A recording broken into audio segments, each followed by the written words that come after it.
अंतरायतिमिरोपशान्तये शान्तपावनमचिन्त्य वैभवं तं नरं वपुषि कुञ्जरं मुखे मन्महे किमपि तुन्दिलं महः शरणं करवाणि शर्मदं ते चरणं वाणि चराचरोपजीव्यं करुणामसृणैः कटाक्षपातैः कुरु मामम्ब कृतार्थसार्थवाहं शारदा शारदाम्भोजवदना वदनाम्बुजे सर्वदा सर्वदास्माकं सन्निधिः सन्निधिं क्रियात् विमलपटी कमलकुटी पुस्तकरुद्राक्षशस्तहस्तपुटी कामाक्षि पक्ष्मलाक्षी कलितविपञ्ची विभासि वैरिञ्ची वागर्थाविव सम्पृक्तौ वागर्थप्रतिपत्तये जगतः पितरौ वन्दे पार्वती परमेश्वरौ गुरवे सर्वलोकानां भिषजे भवरोगिणां निधये सर्वविद्यानां दक्षिणामूर्तये नमः नारायणसमारम्भां व्यासशङ्करमध्यमाम् अस्मदाचार्यपर्यन्तां वन्दे गुरुपरम्पराम् सुदर्शनमहाज्वाल कोटिसूर्यसमप्रभा अज्ञानान्धस्य मे देव विष्णोर्मार्गं प्रदर्शय श्रीमत्पयोनिधिनिकेतनचक्रपाणि भोगीन्द्रभोगमणिरञ्जितपुण्यमूर्ते योगीश शाश्वतशरण्य भवाब्धिपोता लक्ष्मीनृसिंह मम देहि करावलम्बं श्रीलक्ष्मीनृसिंह मम देहि करावलम्बम् शिवाय गुरवे नमः शिवाय गुरवे नमः शिवाय गुरवे नमः शिवाय गुरवे नमः शिवाय गुरवे नमः शिवाय गुरवे नमः श्रीमात्रे नमः श्रीमात्रे नमः श्रीमात्रे नमः श्रीमात्रे नमः श्रीमात्रे नमः श्रीमात्रे नमः श्रीमात्रे नमः श्रीमात्रे नमः श्री विष्णुरूपाय नमः शिवाय श्री विष्णुरूपाय नमः शिवाय श्री विष्णुरूपाय नमः शिवाय श्री विष्णुरूपाय नमः शिवाय श्री विष्णुरूपाय नमः शिवाय श्री विष्णुरूपाय नमः शिवाय नमो महद्भ्यो ऋषिभ्यो गुरुभ्यो नमः ఆలయాన వెలసి అనుగ్రహిస్తున్న శ్రీ శంకర వెంకటేశాది సర్వదేవతాత్మకమైన పరమేశ్వర స్వరూపానికి నమస్కరిస్తూ తచ్చరణ సన్నిధిలో మనం ఈ రోజు నుంచి 4 రోజుల పాటు ఒక భవ్యమైనటువంటి ప్రవచన రూప జ్ఞానయజ్ఞాన్ని చేసుకోబోతున్నాం. ఈరోజు ఏ విషయం అనేది మీ అందరికీ తెలిసే ఉంటుంది. నరసింహ తత్వం గురించి చెప్పాలి అని నిర్వాహకులు కోరుకున్నారు.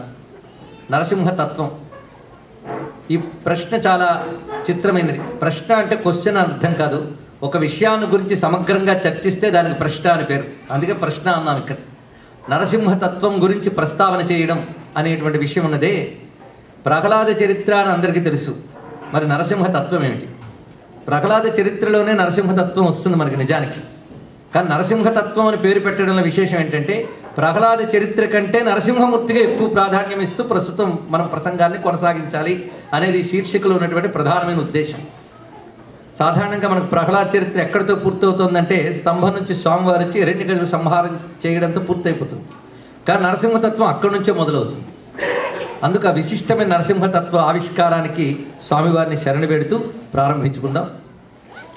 నరసింహస్వామి అంటే మొత్తం భారతదేశంలో అనేక రకాల సంప్రదాయాల వాళ్ళకి ఉపాసన పద్ధతులు అన్నీ ఉన్నాయి. కానీ మన తెలుగు వారికి నరసింహస్వామి అంటే మరింత దగ్గరతనం ఒకటి ఉంది. అది ఎలాగో అంటే, మన తెలుగు నేల నరసమ్మలు నరసయ్యలు చాలామంది ఉన్నారు. ఆ నరసమ్మ నరసయ్య అనే శబ్దం నరసింహస్వామి నుంచి వచ్చినదే. పైగా నారసింహ క్షేత్రములు తెలుగునాట చాలా విశిష్టంగా మనకున్నాయి. ఒకవైపు అహోబల నరసింహ క్షేత్రం నవనారసింహ క్షేత్రముగా ప్రసిద్ధి చెందడమే కాకుండా మరొకవైపు ఘటికాచలం అనే పేరుతో మనకి తిరుమలకి దగ్గరగా స్వామివారి యొక్క భవ్య క్షేత్రం అనేది నారసింహ క్షేత్రం. ఇంకా మరి యాదగిరి, వేదాద్రి ఇలా చెప్పడానికి ఎన్నెన్నో. అందుకు తెలుగువారికి బాగాను నరసింహస్వామి అంటే ఒక విశేషమైనటువంటి గౌరవం ఉంది. అంతర్వేది లాంటి క్షేత్రములు మొత్తం ఇటు తెలంగాణతో మొదలుకొని అటువైపు శ్రీకాకుళ ప్రాంతం సింహాచల నరసింహస్వామి వరకు కూడా మనకు సంపూర్ణ నారసింహమయం ఆంధ్రదేశంలో. ఇది కాకుండా కొన్ని నరసింహ పీఠములు కూడా విశేషంగా మనకి కనబడుతూ ఉన్నాయి. నృసింహ ఉపాసన ఒక ప్రత్యేకమైన ఉపాసన. రామకృష్ణ తత్వాలు ఎంత పరిపూర్ణమైనవో నరసింహతత్వం అంత పరిపూర్ణమైనది. అనేక రకాలుగా నరసింహతత్వాన్ని భావించి ఉపాసించే మంత్రశాస్త్రం కూడా విశేషంగా మనకు కనబడుతున్నది. ఉగ్ర నరసింహ, యోగ నరసింహ, జ్వాలా నరసింహ, ప్రహ్లాదవరత నరసింహ, లక్ష్మీ నృసింహ ఇలాంటి విభిన్నమైన నామాలు నరసింహస్వామి గురించి వింటున్నాం. ఒక్కొక్క నామంలో ఒక్కొక్క రకమైన నృసింహతత్వం ఉన్నది. పైగా నృసింహ రూపాలు ఎన్ని కనబడుతున్నాయి మనకి. లక్ష్మీదేవిని ఒళ్ళో పెట్టుకున్న స్వామి ఒకడైతే, ఉగ్రుడై హిరణ్యకశిపుని వక్షస్థలాన్ని చీల్చుతున్నటువంటి మహాస్వరూపం మరొకటి కనబడుతున్నది. ఇంతేకాకుండా యోగ పట్టణంలో కూర్చుని నరసింహస్వామి సరిగ్గా వెంకటేశ్వర స్వామిని దర్శనం చేసి అలా తిరిగితే కనబడతాడు మనకి. మరొక చోట ప్రత్యేకంగా నరసింహ దర్శనం మనం చేస్తే శ్రద్ధగా ఎదురుగా ఒక వృత్తాకారమైనటువంటి ఒక జ్వాలా వలయం మధ్యలో నరసింహస్వామి కనబడతాడు. ఆయన వెనక భాగం మీరు చూస్తే సుదర్శన చక్రం ఉంటుంది. అంటే సుదర్శన నరసింహ తత్వములు కలిపి ఉపాసించే ఒక పద్ధతి ఉన్నది. ఇది కాకుండా ఉపనిషత్తుల్లో నృసింహతాపిని ఉపనిషత్తును ఒక విశేషమైన ఉపనిషత్తు ఉన్నది. అది నరసింహ ఉపాసన మంత్ర విశేషాలని చాలా తెలియజేస్తున్నది. అంటే ఇన్ని విషయములు ప్రస్తావించడం కారణం ఏంటంటే నరసింహతత్వ ప్రస్తావనకి కేవలం భాగవతంలోని ప్రహ్లాద చరిత్ర మాత్రమే కాకుండా మనం ఇటు పురాణాలు, అటు వేదాలు, ఇటు ఉపనిషత్తులు ఎంత వీలైతే అంత మనకున్న సమయంలో తిరగవచ్చు. తిరిగి ఆ నరసింహస్వామిని ఇక్కడ ప్రత్యక్షం చేసుకుని ఆరాధన చేసుకుందాం. అయితే ఈ నరసింహతత్వానికి మనం ప్రహ్లాద చరిత్రతోనే చెప్పుకోవాలి. ఎందుకంటే భగవంతుడిని దింపిన భక్తుడు ఒకడు ఉన్నాడు అక్కడ. ఎవరైనా ప్రహ్లాదుడు. ఎందుకు అనిపించానంటే ఆ పేరంటే పాపం పోతుంది, అందుకు ప్రహ్లాద, అది కూడా విశేషం. అయితే నరసింహస్వామి దింపినవాడు ప్రహ్లాదుడే కాదు, ఆయన పక్కన వాళ్ళ నాన్నగారు కూడా. వాళ్ళిద్దరినీ మనం మెచ్చుకోవాలి. ఒకడెవడు? హిరణ్యకశిపుడు. అసలు రక్షించడానికి ప్రహ్లాదుడి కోసం వచ్చినా ఆయన రూపం డిజైన్ చేసిందంతా హిరణ్యకశిపుడేనండి. ఆయన పెట్టిన కండిషన్స్కు లోబడి వచ్చాడు స్వామివారు. అందుకు మనకి ఆయన స్వరూపం చాలా విశిష్టమైనది, అందమైనది. అందుకు ప్రహ్లాదుడిని పట్టుకుని నరసింహతత్వంలోకి ప్రవేశింది. భాగవతంలో ఎక్కడుందయ్యా నరసింహతత్వము అంటే సరిగ్గా సప్తమ స్కంధంలో మనకు కనబడుతుంది. భాగవతం ఎన్ని స్కంధాలు? 12 స్కంధములు, 12 స్కంధములు. అది వాసుదేవ మంత్రం ఏదైతే ద్వాదశాక్షరి మంత్రం ఉందో దానికి ప్రతీకగా వాసుదేవ తత్వాన్ని ఆవిష్కరించే గ్రంథం భాగవతం. భాగవతం శుద్ధ జ్ఞాన గ్రంథం. అది కేవలం కథలు చెప్పి కవ్వించే కథ కాదు. అది భాగవతం మోక్ష సంహిత అని, పారమహంస సంహిత అని దానికి పేరు. చెప్పినవాడే బ్రహ్మ విద్యావేత్త, సాక్షాత్ జీవన్ముక్తుడు చెప్తూ ఉన్నాడు. వింటున్నవాడు ముక్తి కోసం తహతహలాడుతున్నవాడు, కేవలం నారాయణుడి తప్ప ఇంకేమీ అక్కర్లేదని మహాభక్తుడు వింటున్నాడు. అటువంటి వారు చెప్పుకున్నటువంటి జ్ఞాన వైరాగ్యయుత భక్తి శాస్త్రం భాగవతం. భాగవతం ఒక పెద్ద సంహిత. అలాంటి భాగవతం అర్థం కావాలి అంటే హృదయం తెలియాలి కదండి. ఎవరైనా హృదయం అర్థమైందా అని అంటారు. హృదయం అంటే ఒక సెంటర్, ఒక కేంద్రం. అలాగే భాగవతానికి సెంటర్ ఏదయ్యా అంటే సప్తమ స్కంధం, అంతే కదా. ఆ సప్తమ స్కంధంలో వస్తోంది ప్రహ్లాద చరిత్ర, నృసింహ ఆవిర్భావం. అంటే భాగవతానికి హృదయం నృసింహస్వామి. అందుకే భాగవత భాష్యం రచించిన సిద్ధపురుషుడు మహాయోగి శ్రీధరాచార్యుల వారు ఒక మాట అంటారు, భాగవతం అర్థం కావాలంటే నృసింహోపాసన ఉండవలసినది అన్నాడు ఇక్కడ. ఎందుకంటే నృసింహుడు గొప్పతనం ఆవిష్కరించుకోవాలంటే ముందు ప్రహ్లాదుడు గొప్పతనం ఆవిష్కరించాలి. భక్తుడు బట్టి భగవంతుడు కదా, పైగా భక్తుడి కోసం వచ్చిన భగవంతుడు కదా. అందుకు ఎలాంటి భక్తుడికి ఎలాంటి భగవంతుడు కనబడతాడు అది కూడా ఆలోచించాలి. అందుకు భక్తుల్లో ప్రహ్లాదుడి స్థానం ఏది? మధ్యలో పెట్టడంలోనే వ్యాసుడు హృదయం ఏంటంటే, రకరకాల భక్తులు ఉంటారయ్యా, కానీ నాకిష్టమైన భక్తుడు, భగవంతుడికి ఇష్టమైన భక్తుడు మాత్రం ప్రహ్లాదుడు, అతడు ఆదర్శము అని చెప్పదలుచుకున్నాడు వ్యాసుడు. ఎందుకంటే పరమాత్మ 4 రకాల భక్తుల గురించి చెప్పాడు కదా భగవద్గీతలో. చతుర్విధ భజంతేమా జనా సుకృతినోర్జున ఆర్తో జిజ్ఞాసురర్థార్థి జ్ఞానీచ భరతర్షభ. 4 రకాల భక్తులు ఉంటారు. వాళ్ళ ఆర్తులు, జిజ్ఞాసులు, అర్థార్థులు, జ్ఞానులు అని 4 రకాల భక్తులు ఉంటారని పరమాత్మ చెప్పాడు. ఆర్తులు అంటే పీడతో బాధతో భగవంతుడిని ఆశ్రయించే వాళ్ళందరూ ఆర్తభక్తులు. వీళ్ళకి పీడ పోవడమే కావాలి కానీ భగవతత్వం అక్కర్లే వాళ్ళకి. అలాంటి వాళ్ళు ఆర్తభక్తులు. అయినా వాళ్ళు భగవంతుడిని ఆశ్రయిస్తున్నారు, వాళ్ళని అనుగ్రహిస్తున్నాడు స్వామి. రెండో వాళ్ళు జిజ్ఞాసులు, ఆయన గురించి తెలుసుకోవాలి అనే తాపత్రయంతో సాధన చేసేటువంటి వారు. మూడో వాళ్ళు అర్థార్థులు, ప్రయోజనం కోసం భగవంతుడిని ఆరాధన చేసిన వారు అర్థార్థులు. 4వ వారు జ్ఞానులండి. జ్ఞానులు అంటే భగవంతుని యొక్క జ్ఞానం కలవారు. జ్ఞానము అంటే మన నాలెడ్జు అవేర్నెస్ అని కాదండి. జ్ఞానము అంటే అనుభవము, ఇది అర్థం తెలుసుకోవాలి. తెలియుట, జ్ఞానం అంటే తెలియదు కదా. తెలియుట అంటే అనుభవానికి వచ్చుట. రుచి తెలిసిందా అండి అంటే అర్థం ఏంటి? రుచి అనగా తీపి, రుచి అనగా చేదు అని పుస్తక పరిజ్ఞానం కాదు కదా. రుచి అనుభవానికి వస్తేనే రుచి తెలియడం అంటారు. అదే జ్ఞానము అనగా భగవద్ అనుభవము, ఇది తెలుసుకోవాల్సింది. ఆ పరమాత్మానుభవం కలిగినటువంటి భక్తులు ఉంటారే వాళ్ళు జ్ఞాన భక్తులు. వాళ్ళకి పరమాత్మ అనుభవంతో ఉంటారు కనుక వారికి ప్రాపంచిక అనుభవములు వాళ్ళకి అక్కర్లేదు. ఎందుకంటే సూర్యకాంతి వచ్చిన తర్వాత రాత్రి వెలిగించుకున్న దివ్యలు ఎవరికి కావాలండి? అందుకు పరమాత్మ అనుభవం వచ్చాక ఇంకా ప్రాపంచికపు ఆనందాలనే వికారాలకు అక్కర్లేదు. అలాంటి వాళ్ళని జ్ఞానభక్తులు అంటారు. ఈ జ్ఞానభక్తుడి గురించి పరమాత్మ ప్రత్యేకించి చెప్తూ తేషాం జ్ఞాని నిత్యయుక్త అహం సచ మమ ప్రియ అని మళ్ళీ చెప్పాడు. వాళ్ళందరిలో నాకు ఈ జ్ఞానభక్తుడు చాలా ఇష్టమయ్యా, అతడికి నేను తప్ప ఇంకోటి లేదు. అందుకు అతడికి నేను, నాకు అతడు. అంతేకాదు అతడిలో నేను, నాలో అతడు అన్నాడు. మహితే తేషు చాప్యహం అంటాడు ఇక్కడ. అలాంటి భాగవతులు యందు భగవంతుడు ఉంటాడట. కనుకనే ప్రహ్లాదుడు జ్ఞానభక్తుడు. ఆర్తభక్తికి ఉదాహరణగా మనం చెప్పుకోవాలంటే ద్రౌపది ఇత్యాదుని చెప్పుకోవాలి. కొందరు గజేంద్రుడిని చెప్తారు కానీ భాగవతం బాగా చదివితే ఒప్పుకోమండి. గజేంద్రుడు ఆర్తితో మొదలై జ్ఞానంతో పండిపోయిన భక్తుడు. రెండవది అర్థార్థ భక్తులు అంటే ధ్రువుడు, ఒక ప్రయోజనం కోసం ఆశ్రయించిన వాడు. అతనికి భగవంతుని మీద ప్రేమ ఉన్నది కానీ ప్రయోజనం కూడా ఆశించాడు. ఇక జిజ్ఞాసు భక్తులు అంటే ఉద్ధవుణ్ణి జిజ్ఞాసు భక్తుడిగా చెప్తారు. మరి జ్ఞానభక్తుడు అంటే ప్రహ్లాదుడిని చెప్తారు. ఆ ప్రహ్లాదుడు కేవల భగవద్ అనుభవం కలిగినటువంటి మహానుభావుడు. అలాంటి జ్ఞానికి కనిపించిన భగవంతుడు ఎలా ఉంటాడు? ఆ జ్ఞాన అనుభవానికి తగ్గట్టుగానే ఉంటాడు. కనుకనే ఆ నరసింహతత్వం భక్తిలో పరాకోటికి చెందినటువంటి ప్రహ్లాదుడు సాక్షాత్కరింపజేసుకున్న తత్వము సంపూర్ణమైన భగవజ్ఞానంతో కూడి ఉంటుంది. కనుకనే ఆ సచ్చిదానంద పూర్ణతత్వంగా నృసింహస్వామిని ఉపాసించడం అనే సత్సంప్రదాయం మనకు వచ్చినది.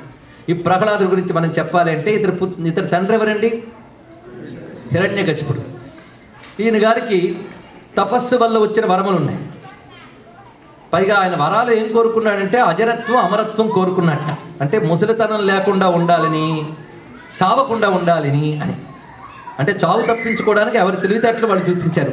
ఈయన గారు కూడా తన తెలివితేటలు తాను చూపించాడు. కానీ బ్రహ్మ అన్నాడు, నువ్వు అడిగిన ఆ 2 నాకే లేవయ్యా, నీకెక్కడిస్తానన్నాడు. అజరత్వ అమరత్వాలు నాకే లేవు, నేనే వెళ్ళిపోవలసింది కల్పాంత కాలంలో, నీకెక్కడిస్తాను అన్నాడు.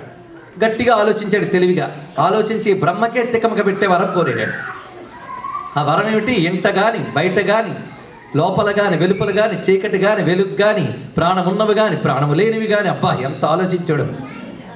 ఎంత ఆలోచించి చావు తప్పించుకోవడానికి భలే తెలివితేటలన్నీ వేసి నాకు ఇంట కానీ లోపల కానీ బయట కానీ వెలుపల కానీ ఇవన్నీ చెప్పి అలాగా మరణం రాకూడదు అంటే సరే చనిపోవన్నాడు ఆయన. ఈయన వెనక్కి వచ్చాడు. వచ్చినటువంటి మహాబలంతో ఆయన సమస్త దేవతని లోకాన్ని పీడించసాగాడు. ఇది కదా. ఆ హిరణ్యకశిపుడికి కయాధువు అని భార్య. అయితే మనకు భాగవతంలో భార్య పేరు లేదు, విష్ణు పురాణంలో ఉన్నది. ఇప్పుడు నరసింహతత్వం అన్నాం కనుక మన భాగవతానికి కన్ఫైన్ అవ్వాలని లేదు, ఎక్కడికైనా అటు ఇటు వెళ్ళొచ్చు మనం.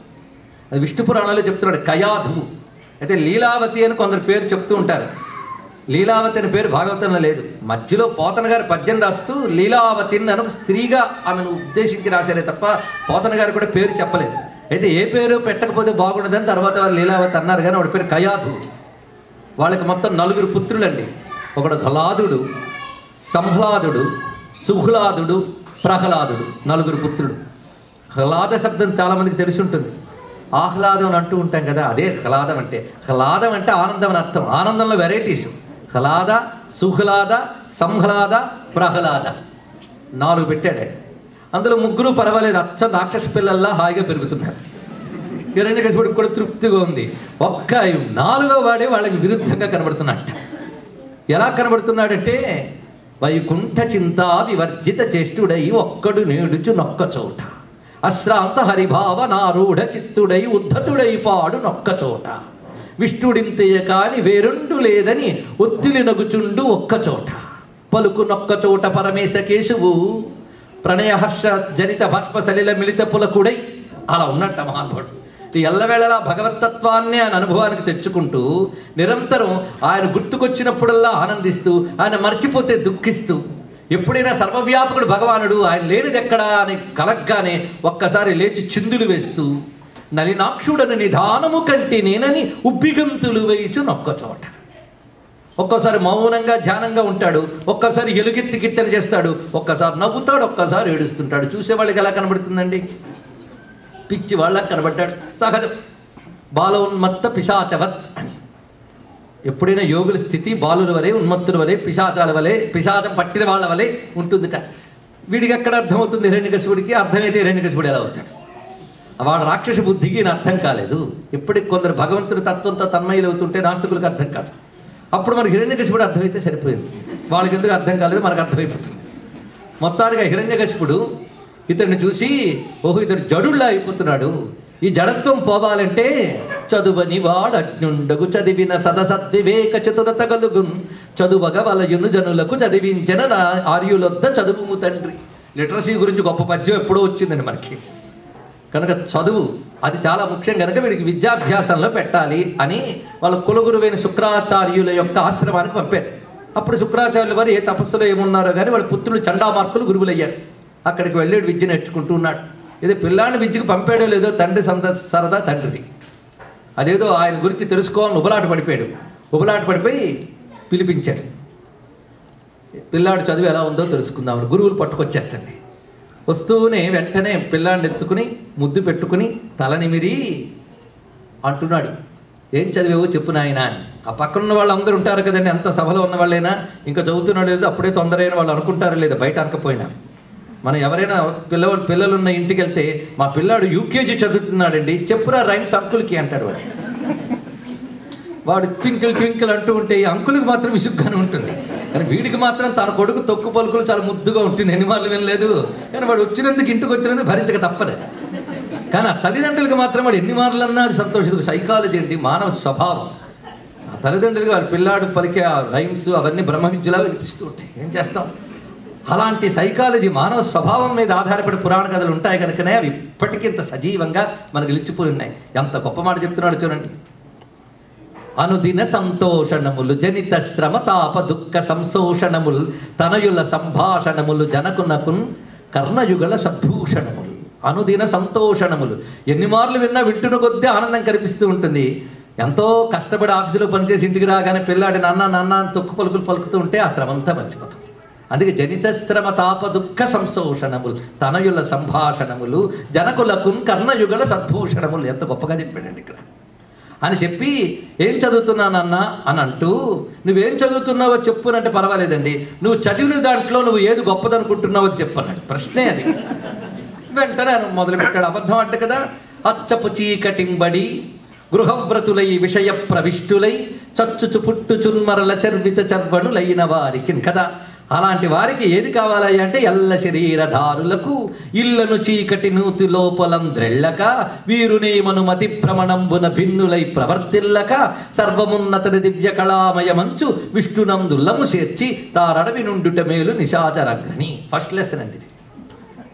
విడతలుగా పాఠాలు చెప్తారు ఇక్కడ. అలా ప్రహ్లాదుడు విడతలుగా చెప్పిన పాఠాలు ఒక దగ్గరికి మేము తీసుకొస్తే భాగవత గీతాను పుస్తకం తయారవుతుంది.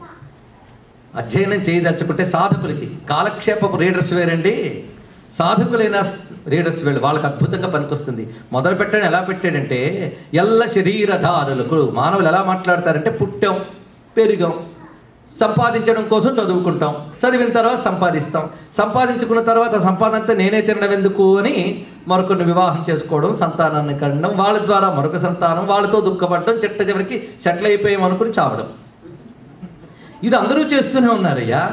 ప్రతి వాళ్ళు కూడా ఒక నూతిలో తిరుగుతూ ఉన్నారు. ఆ నూతికి పైన మరొక సత్యం ఉందని తెలియట్లేదు. ఆ నుయ్యి ఏమిటంటే ఇళ్ళను చీకటి నూతి లోపలం ద్రెళ్ళక. అంత గొప్ప మాట రానండి. ఇల్లునే చీకటి నుయ్యిట అంటే అర్థం మానవ సంబంధాలు వీటితోనే తిరుగుతూ ఈ దేహానికి అతీతమైన ఒక పరమసత్యం ఒకటి ఉందని దాన్ని తెలుసుకోవాలని తెలియకుండా జీవితమంతా శరీర పోషణము ఇంద్రియ దృష్టి తప్ప మరొకటి లేకుండా బతికేస్తుంటారు కొందరు. అది శుద్ధమైనటువంటి అజ్ఞాన బ్రతుకు. ఎల్ల శరీర దారులకు ఇల్లని చీకటి నూక్తి లోపల ద్రెళ్ళక వీరునేమను మతి భ్రమణంబున భిన్నులై ప్రవర్తిల్లక వీరు నావారు, వీరు పైవారు, వీరి మీద ప్రేమ, వారి మీద ద్వేషం అనే ద్వంద్వభావాలతో కొట్టుమిట్టాడకుండా ఉండాలి అంటే సర్వమున్నతని దివ్యకళామయమంచు విష్ణునందుల్లము చేర్చి ఈ జగమంతా కూడా నారాయణమయమనే భావనతో ఆ పరబ్రహ్మము యందు దృష్టి నిలిపి ఏకాంత సాధన చేసుకోవాలి. ఇది నాకు అనిపించింది. మొత్తం చదువుల సారమిదే అన్నాడు గొప్పగా. ఎందుకంటే ఈయనేదో ఏవేవి చదవకుండా చెప్పిన చాదస్త పలుకులు కాదండి. ఇక్కడ మనం ప్రహ్లాదుని ముందు అర్థం చేసుకుందాం.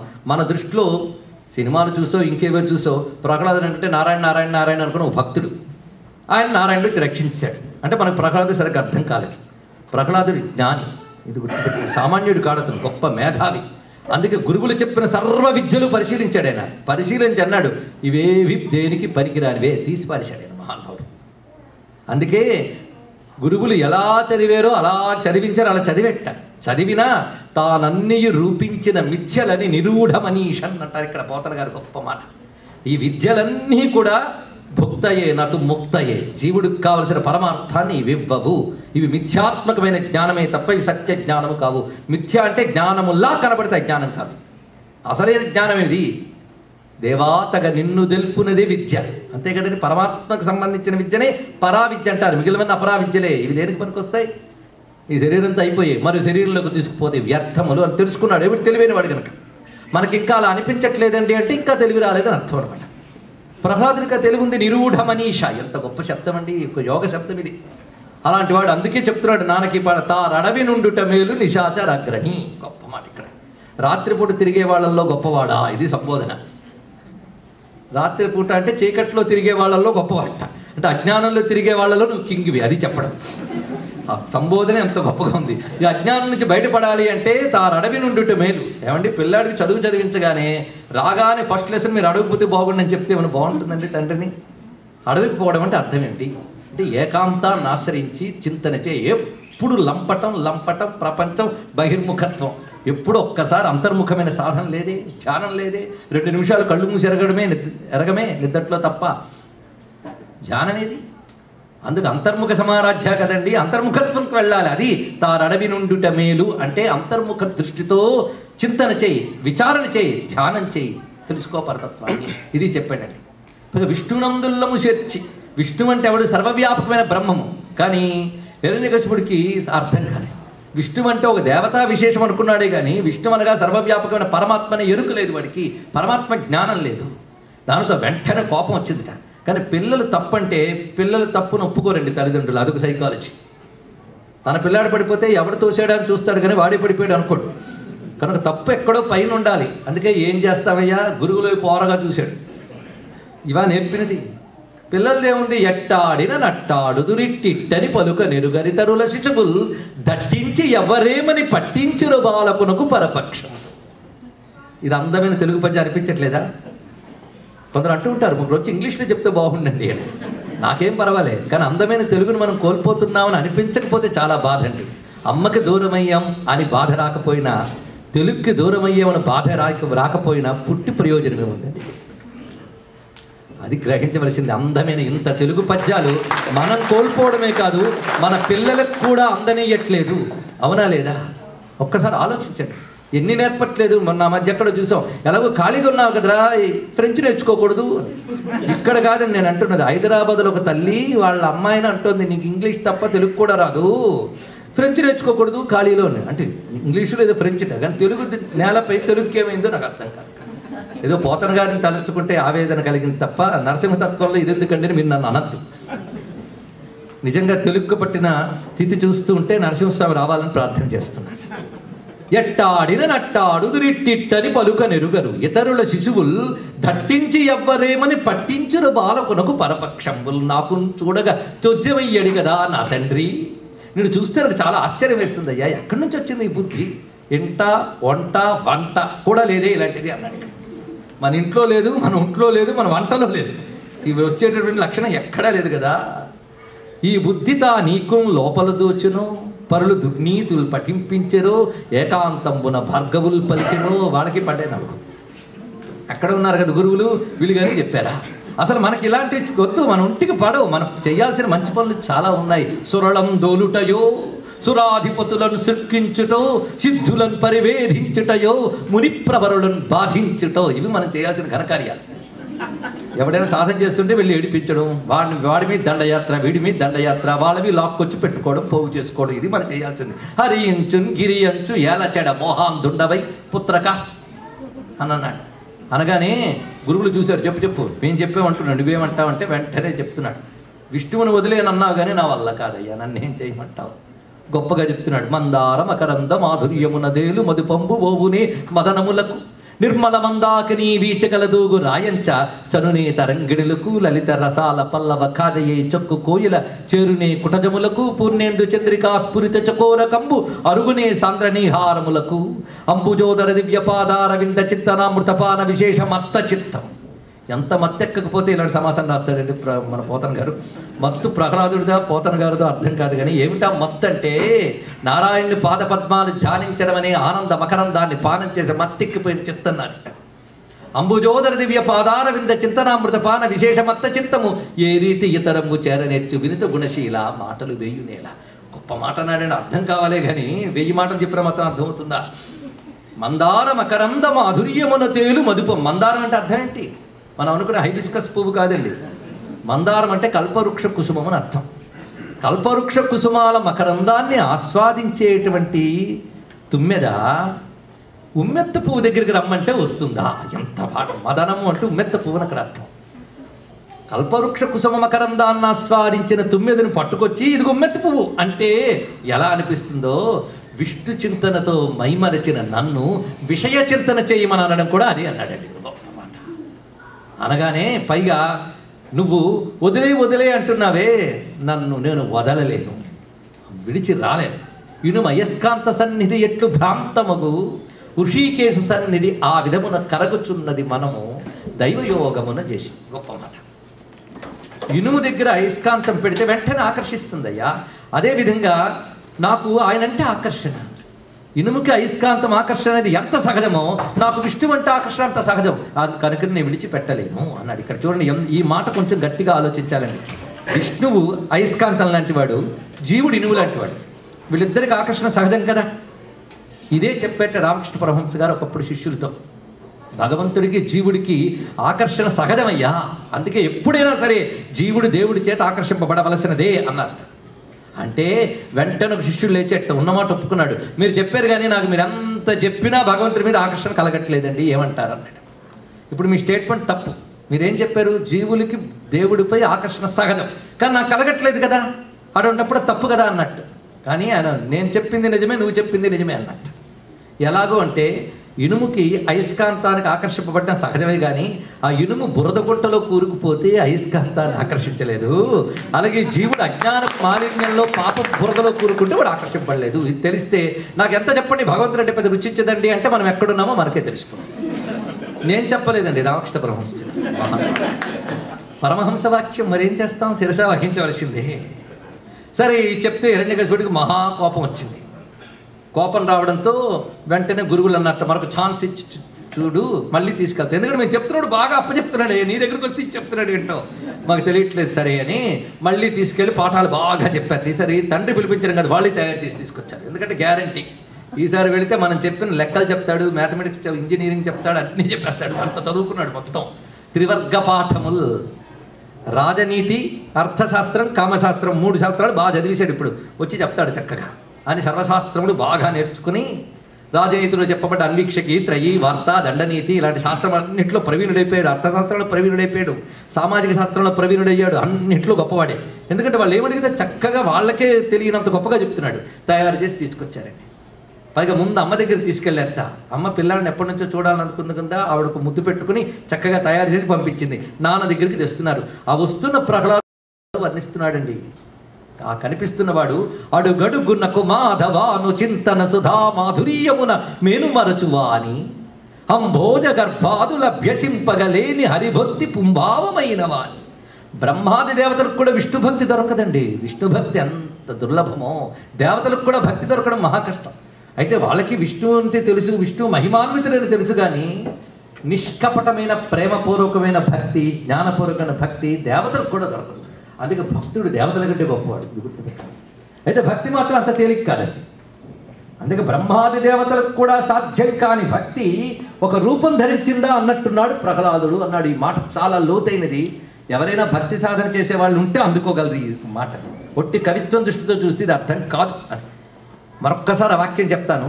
అంభోజ గర్భాదులు అంటే బ్రహ్మాది దేవతలు అభ్యసింపగలేని హరిభక్తి పుంభావమైన వాణి అలా ఉన్నాడు. ఇస్ ది ఎంబాడిమెంట్ ఆఫ్ భక్తి. అలా ఉన్నాడు ప్రహ్లాదుడు. పైగా ఎలా ఉన్నాడు? అడుగడుగునకు మాధవాను చింతన సుధామాధుర్యమున మేను మరచువాని. పరమాత్మ యొక్క అనుభూతిలో, ధ్యానంలో ఆనందిస్తూ తనని తానే మైమరుచున్నట్ట. అలాంటి భక్తుడు, బుద్ధిమంతుడు అయినటువంటి ఈ ప్రహ్లాదుని ముందరకు ద్రొబ్బి తండ్రికి మృక్కుమనియే ముందుకు తోసి దండం పెట్టమన్నట్టు నాన్న ఒక్కసారి చూసి నాన్నకు దండం పెట్టాడండి. దండం పెట్టగానే మళ్ళీ దగ్గర కూర్చోబెట్టుకుని చాలా బాగుందయ్యా, ఇప్పుడు మళ్ళీ అడుగుతున్నాను, నువ్వు చదివిన వాటన్నిట్లో నీకు బాగా నచ్చింది, నీ దృష్టిలో సార వస్తువైనది ఏదో చెప్పు. భవది యొత్కర్షము చూపవే అంటారు పోతన గారు. ఇక్కడ నీ టాలెంట్ ఏదో చూపించన్నాడు. ఆ టాలెంట్ ఆయన చూపించాడు. వెంటనే లెసన్ నెంబర్ 2 మొదలవుతుంది. ఎంత గొప్పగా చెప్తున్నాడో చూడండి. శ్రవణం కీర్తనం విష్ణు స్మరణం పాదసేవనం వందనం చార్చనం దాస్యం సఖ్యం ఆత్మనివేదనం. ఈ 9 అంటే సాధనలోకి వస్తున్నాడు. ముందు జీవిత లక్ష్యం చెప్పాడు చూడండి. నేను భగవద్గీత సారాంశం చెప్పడానికి ప్రయత్నం చేస్తాను. ముందు చెక్ యువర్ సెల్ఫ్. జీవితం అంటే ఏమిటి, నేనంటే ఏమిటి, పరమార్థం ఏమిటి ఆలోచించు.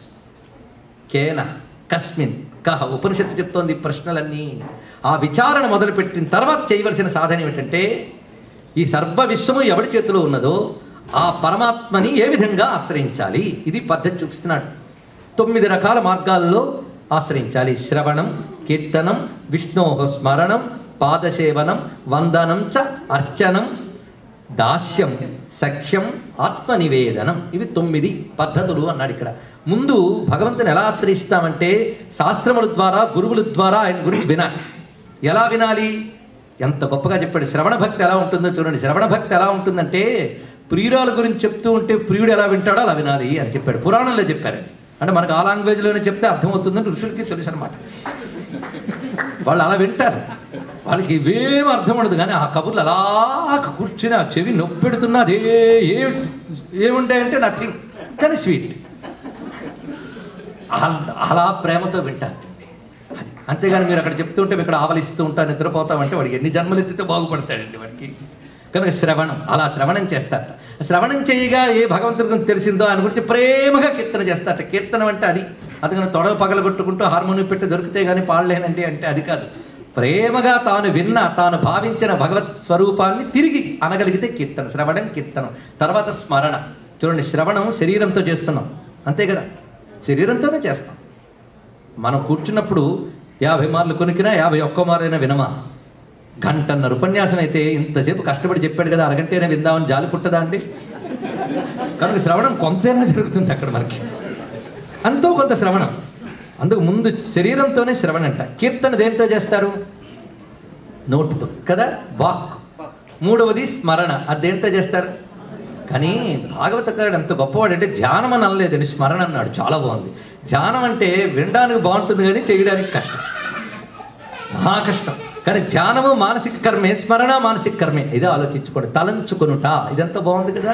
అందుకు 3వ పనిది ఏంటి? మానసికం. కానీ శ్రవణం శారీరకం, కీర్తనం వాచికం, స్మరణ మానసికం. అంటే మనకున్నటువంటి ముందు 3 చెప్పేశారు ఇక్కడ. అందుకే ఈ 3ంటితో ఇవి చెయ్యాలని చెప్పడానికి పోతన గారు భలే వ్యాఖ్యానించారు.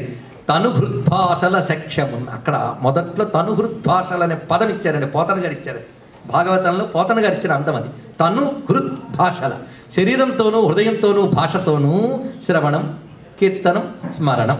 దాని తర్వాత స్మరణం, కీర్తనం, విష్ణు స్మరణం, పాదసేవనం. ఆయన పాదాలను సేవించుట అంటే ఆశ్రయించుట అని అర్థం ఇక్కడ. దాని తర్వాత పాదసేవనం, వందనం, దాస్యం, సఖ్యం. ఒక్కొక్కటి. వందనము నమస్కరించుట, దాస్యము. దాస్యము అంటే ఏమిటి? కాళ్ళు నొక్కుట. ఆయన కనబడతాడు కాళ్ళు నొక్కాలంటే. దాస్యం అంటే ఏమిటి? దీని గొప్ప నిర్వచనం ఉంది భక్తిలో. అదేంటంటే అనుకూలాచరణ. దాస్యం అంటే అనుకూలాచరణ. దాసుడు ఉన్నాడు అనుకోండి, యజమానికి అనుకూలంగా నడుచుకుంటే దాసుడు.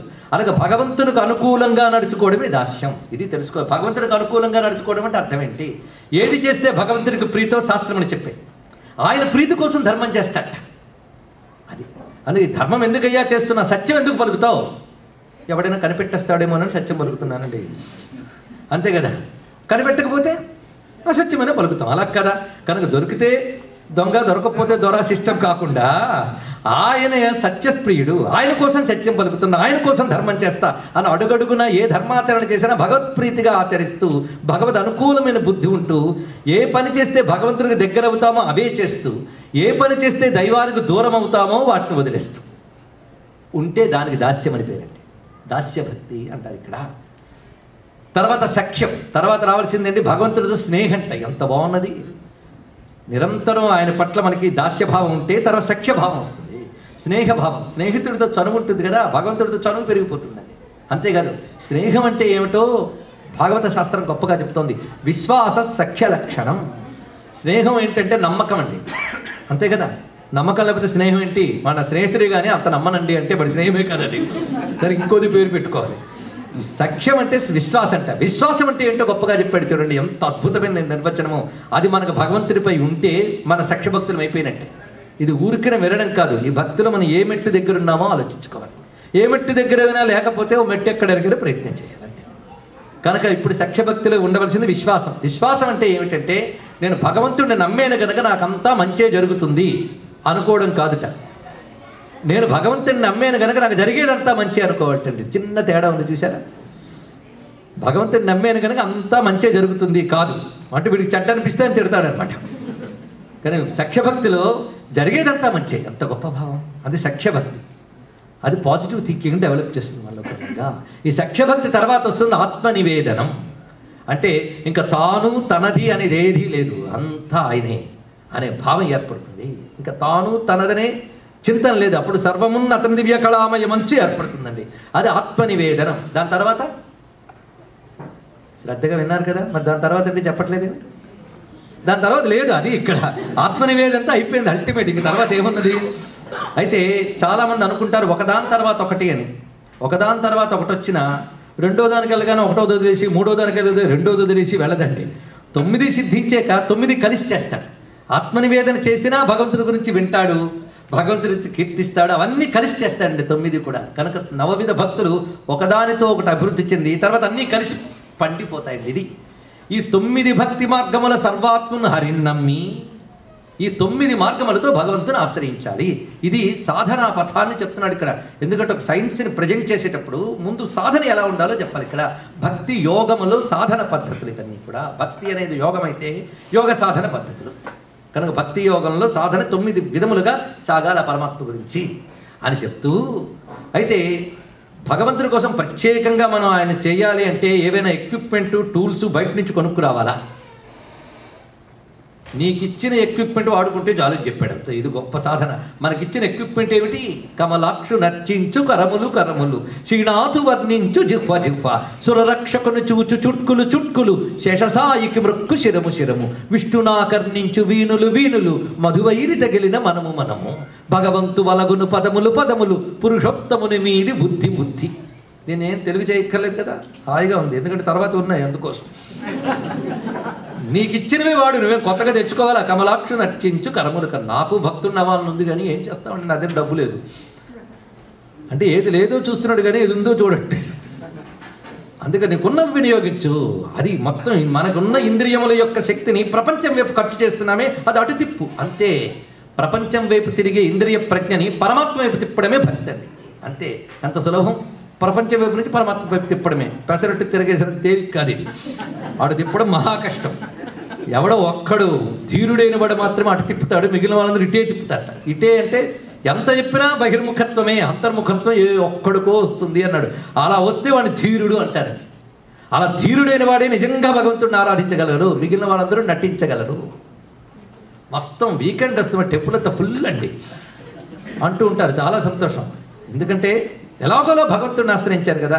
కానీ భక్తులారా అని వాళ్ళనే అంటాం, అది సంతోషమే. కానీ అక్కడితో ఆగిపోకూడదు. అవి తప్పని చెప్పడం కాదు, కానీ అదే పూర్ణ భక్తి కాదు, అక్కడి నుంచి ఇంకా పైకి రావాలి అని చెప్పడం. అందుకు ఇంద్రియ ప్రజ్ఞ అడుగుతున్నాడు. కశ్చిత్ ధీర ప్రత్యేగాత్మానమేక్షత్తను ఉపనిషత్తు చెప్తున్నటువంటి మాట ఇది. ఒక ధీరుడు ఎవడో వాడు మాత్రమే అడుగుతాడట.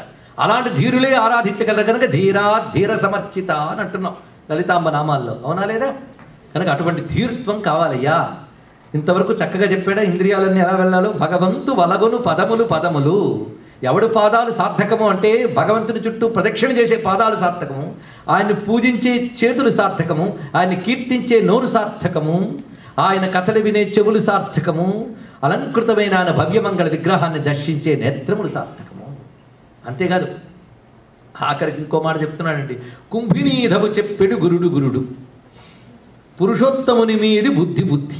బుద్ధి కూడా పురుషోత్తముడి మీద ఉండాలి. అంతేకాదు భగవంతుడి గురించి చెప్పేవాడు గురువు అన్నాడు. అక్కడ ఇద్దరు నిలబడ్డారు ఆల్రెడీ. వాళ్ళకి అక్కడ తగలాలో అక్కడ తగిలింది. భగవంతుడి గురించి చెప్పేవాడు గురువు. అంతేకాదు ఎదురుగా ఆయన ఉన్నాడు ఎవడు హిరణ్యకశిపుడు. తండ్రి హరిజేరు అని ఎడి తండ్రి తండ్రి గొప్పగా చెప్పాడు. నాన్న నారాయణుడు గొప్పతనం చెప్పేవాడే నాన్న. ఇప్పుడు అమ్మా నాన్నలు ఆలోచించుకోండి. ప్రహ్లాదుడి యొక్క అవుట్లుక్లో నాన్న అంటే ఎవరో చెప్పండి. నాన్నతోనే ఆ మాట ఉంటున్నాడు, అది ఇంకో గొప్ప విషయం. తండ్రి హరిజేరి మరి ఎడి తండ్రి తండ్రి ఇంత దగ్గర చెప్పాడు. ఇదంతా పాజిటివ్గా చెప్పడం అండి. కమలాక్షు నర్చించు కర్మలు కర్మలు, శరీరం సార్థకత భగవంతుడిని సేవించినప్పుడే. ఇది పాజిటివ్ బోధ అంటారు. దీన్నే వెనక్కి తిప్పి చెప్పచ్చు. కొందరికి ఇలా చెప్తే గానీ అర్థం కాదు. అందుకు రెండో చెప్తున్నాడు చూడండి.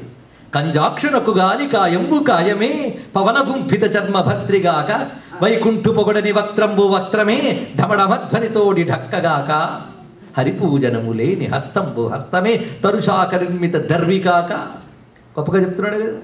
కమలేసి చూడని కన్నులు కన్నులే తనుకుడ్యజాల రంధ్రములుగాక చక్రి చింతలేని జన్మంబు జన్మమే తరళ సలిల బుద్భుదంబుగాక విష్ణుభక్తి లేని విబుధుండు విబుధుడే పాదయుగముతోడి పశువుగాక. ఈ బోధ ఎలా ఉంది ఇప్పుడు చూస్తున్న ప్రహ్లాదుడు ఇది మెత్తగా కూర్చొని పాటలు పాడినవాడు కాదు, నాన్నకు కూడా వడ్డింపులు చేయిస్తున్నటువంటి గొప్ప బోధ. మనం అనుకుంటాం పితృభక్తి అంటారు కదండి. ప్రహ్లాదుడి పితృభక్తి ఎక్కడుంది అని ఒక మేధావి ప్రశ్నించాడు మధ్య. ప్రహ్లాదుడి పితృభక్తుడు మనకు లేడండి. ఎందుకంటే తాను సత్యం అనుకుంటున్నది చెప్పట్లేదు ప్రహ్లాదుడు. ఇది చాలా జాగ్రత్తగా వినండి. ఎందుకంటే మనం ఎంతవరకు విన్న ప్రహ్లాద్ చరిత్ర వేరు, దాని యాంగిల్ ఎలా చూడాలో చెప్తున్నాం కనుక ఏకాగ్రత అవసరం.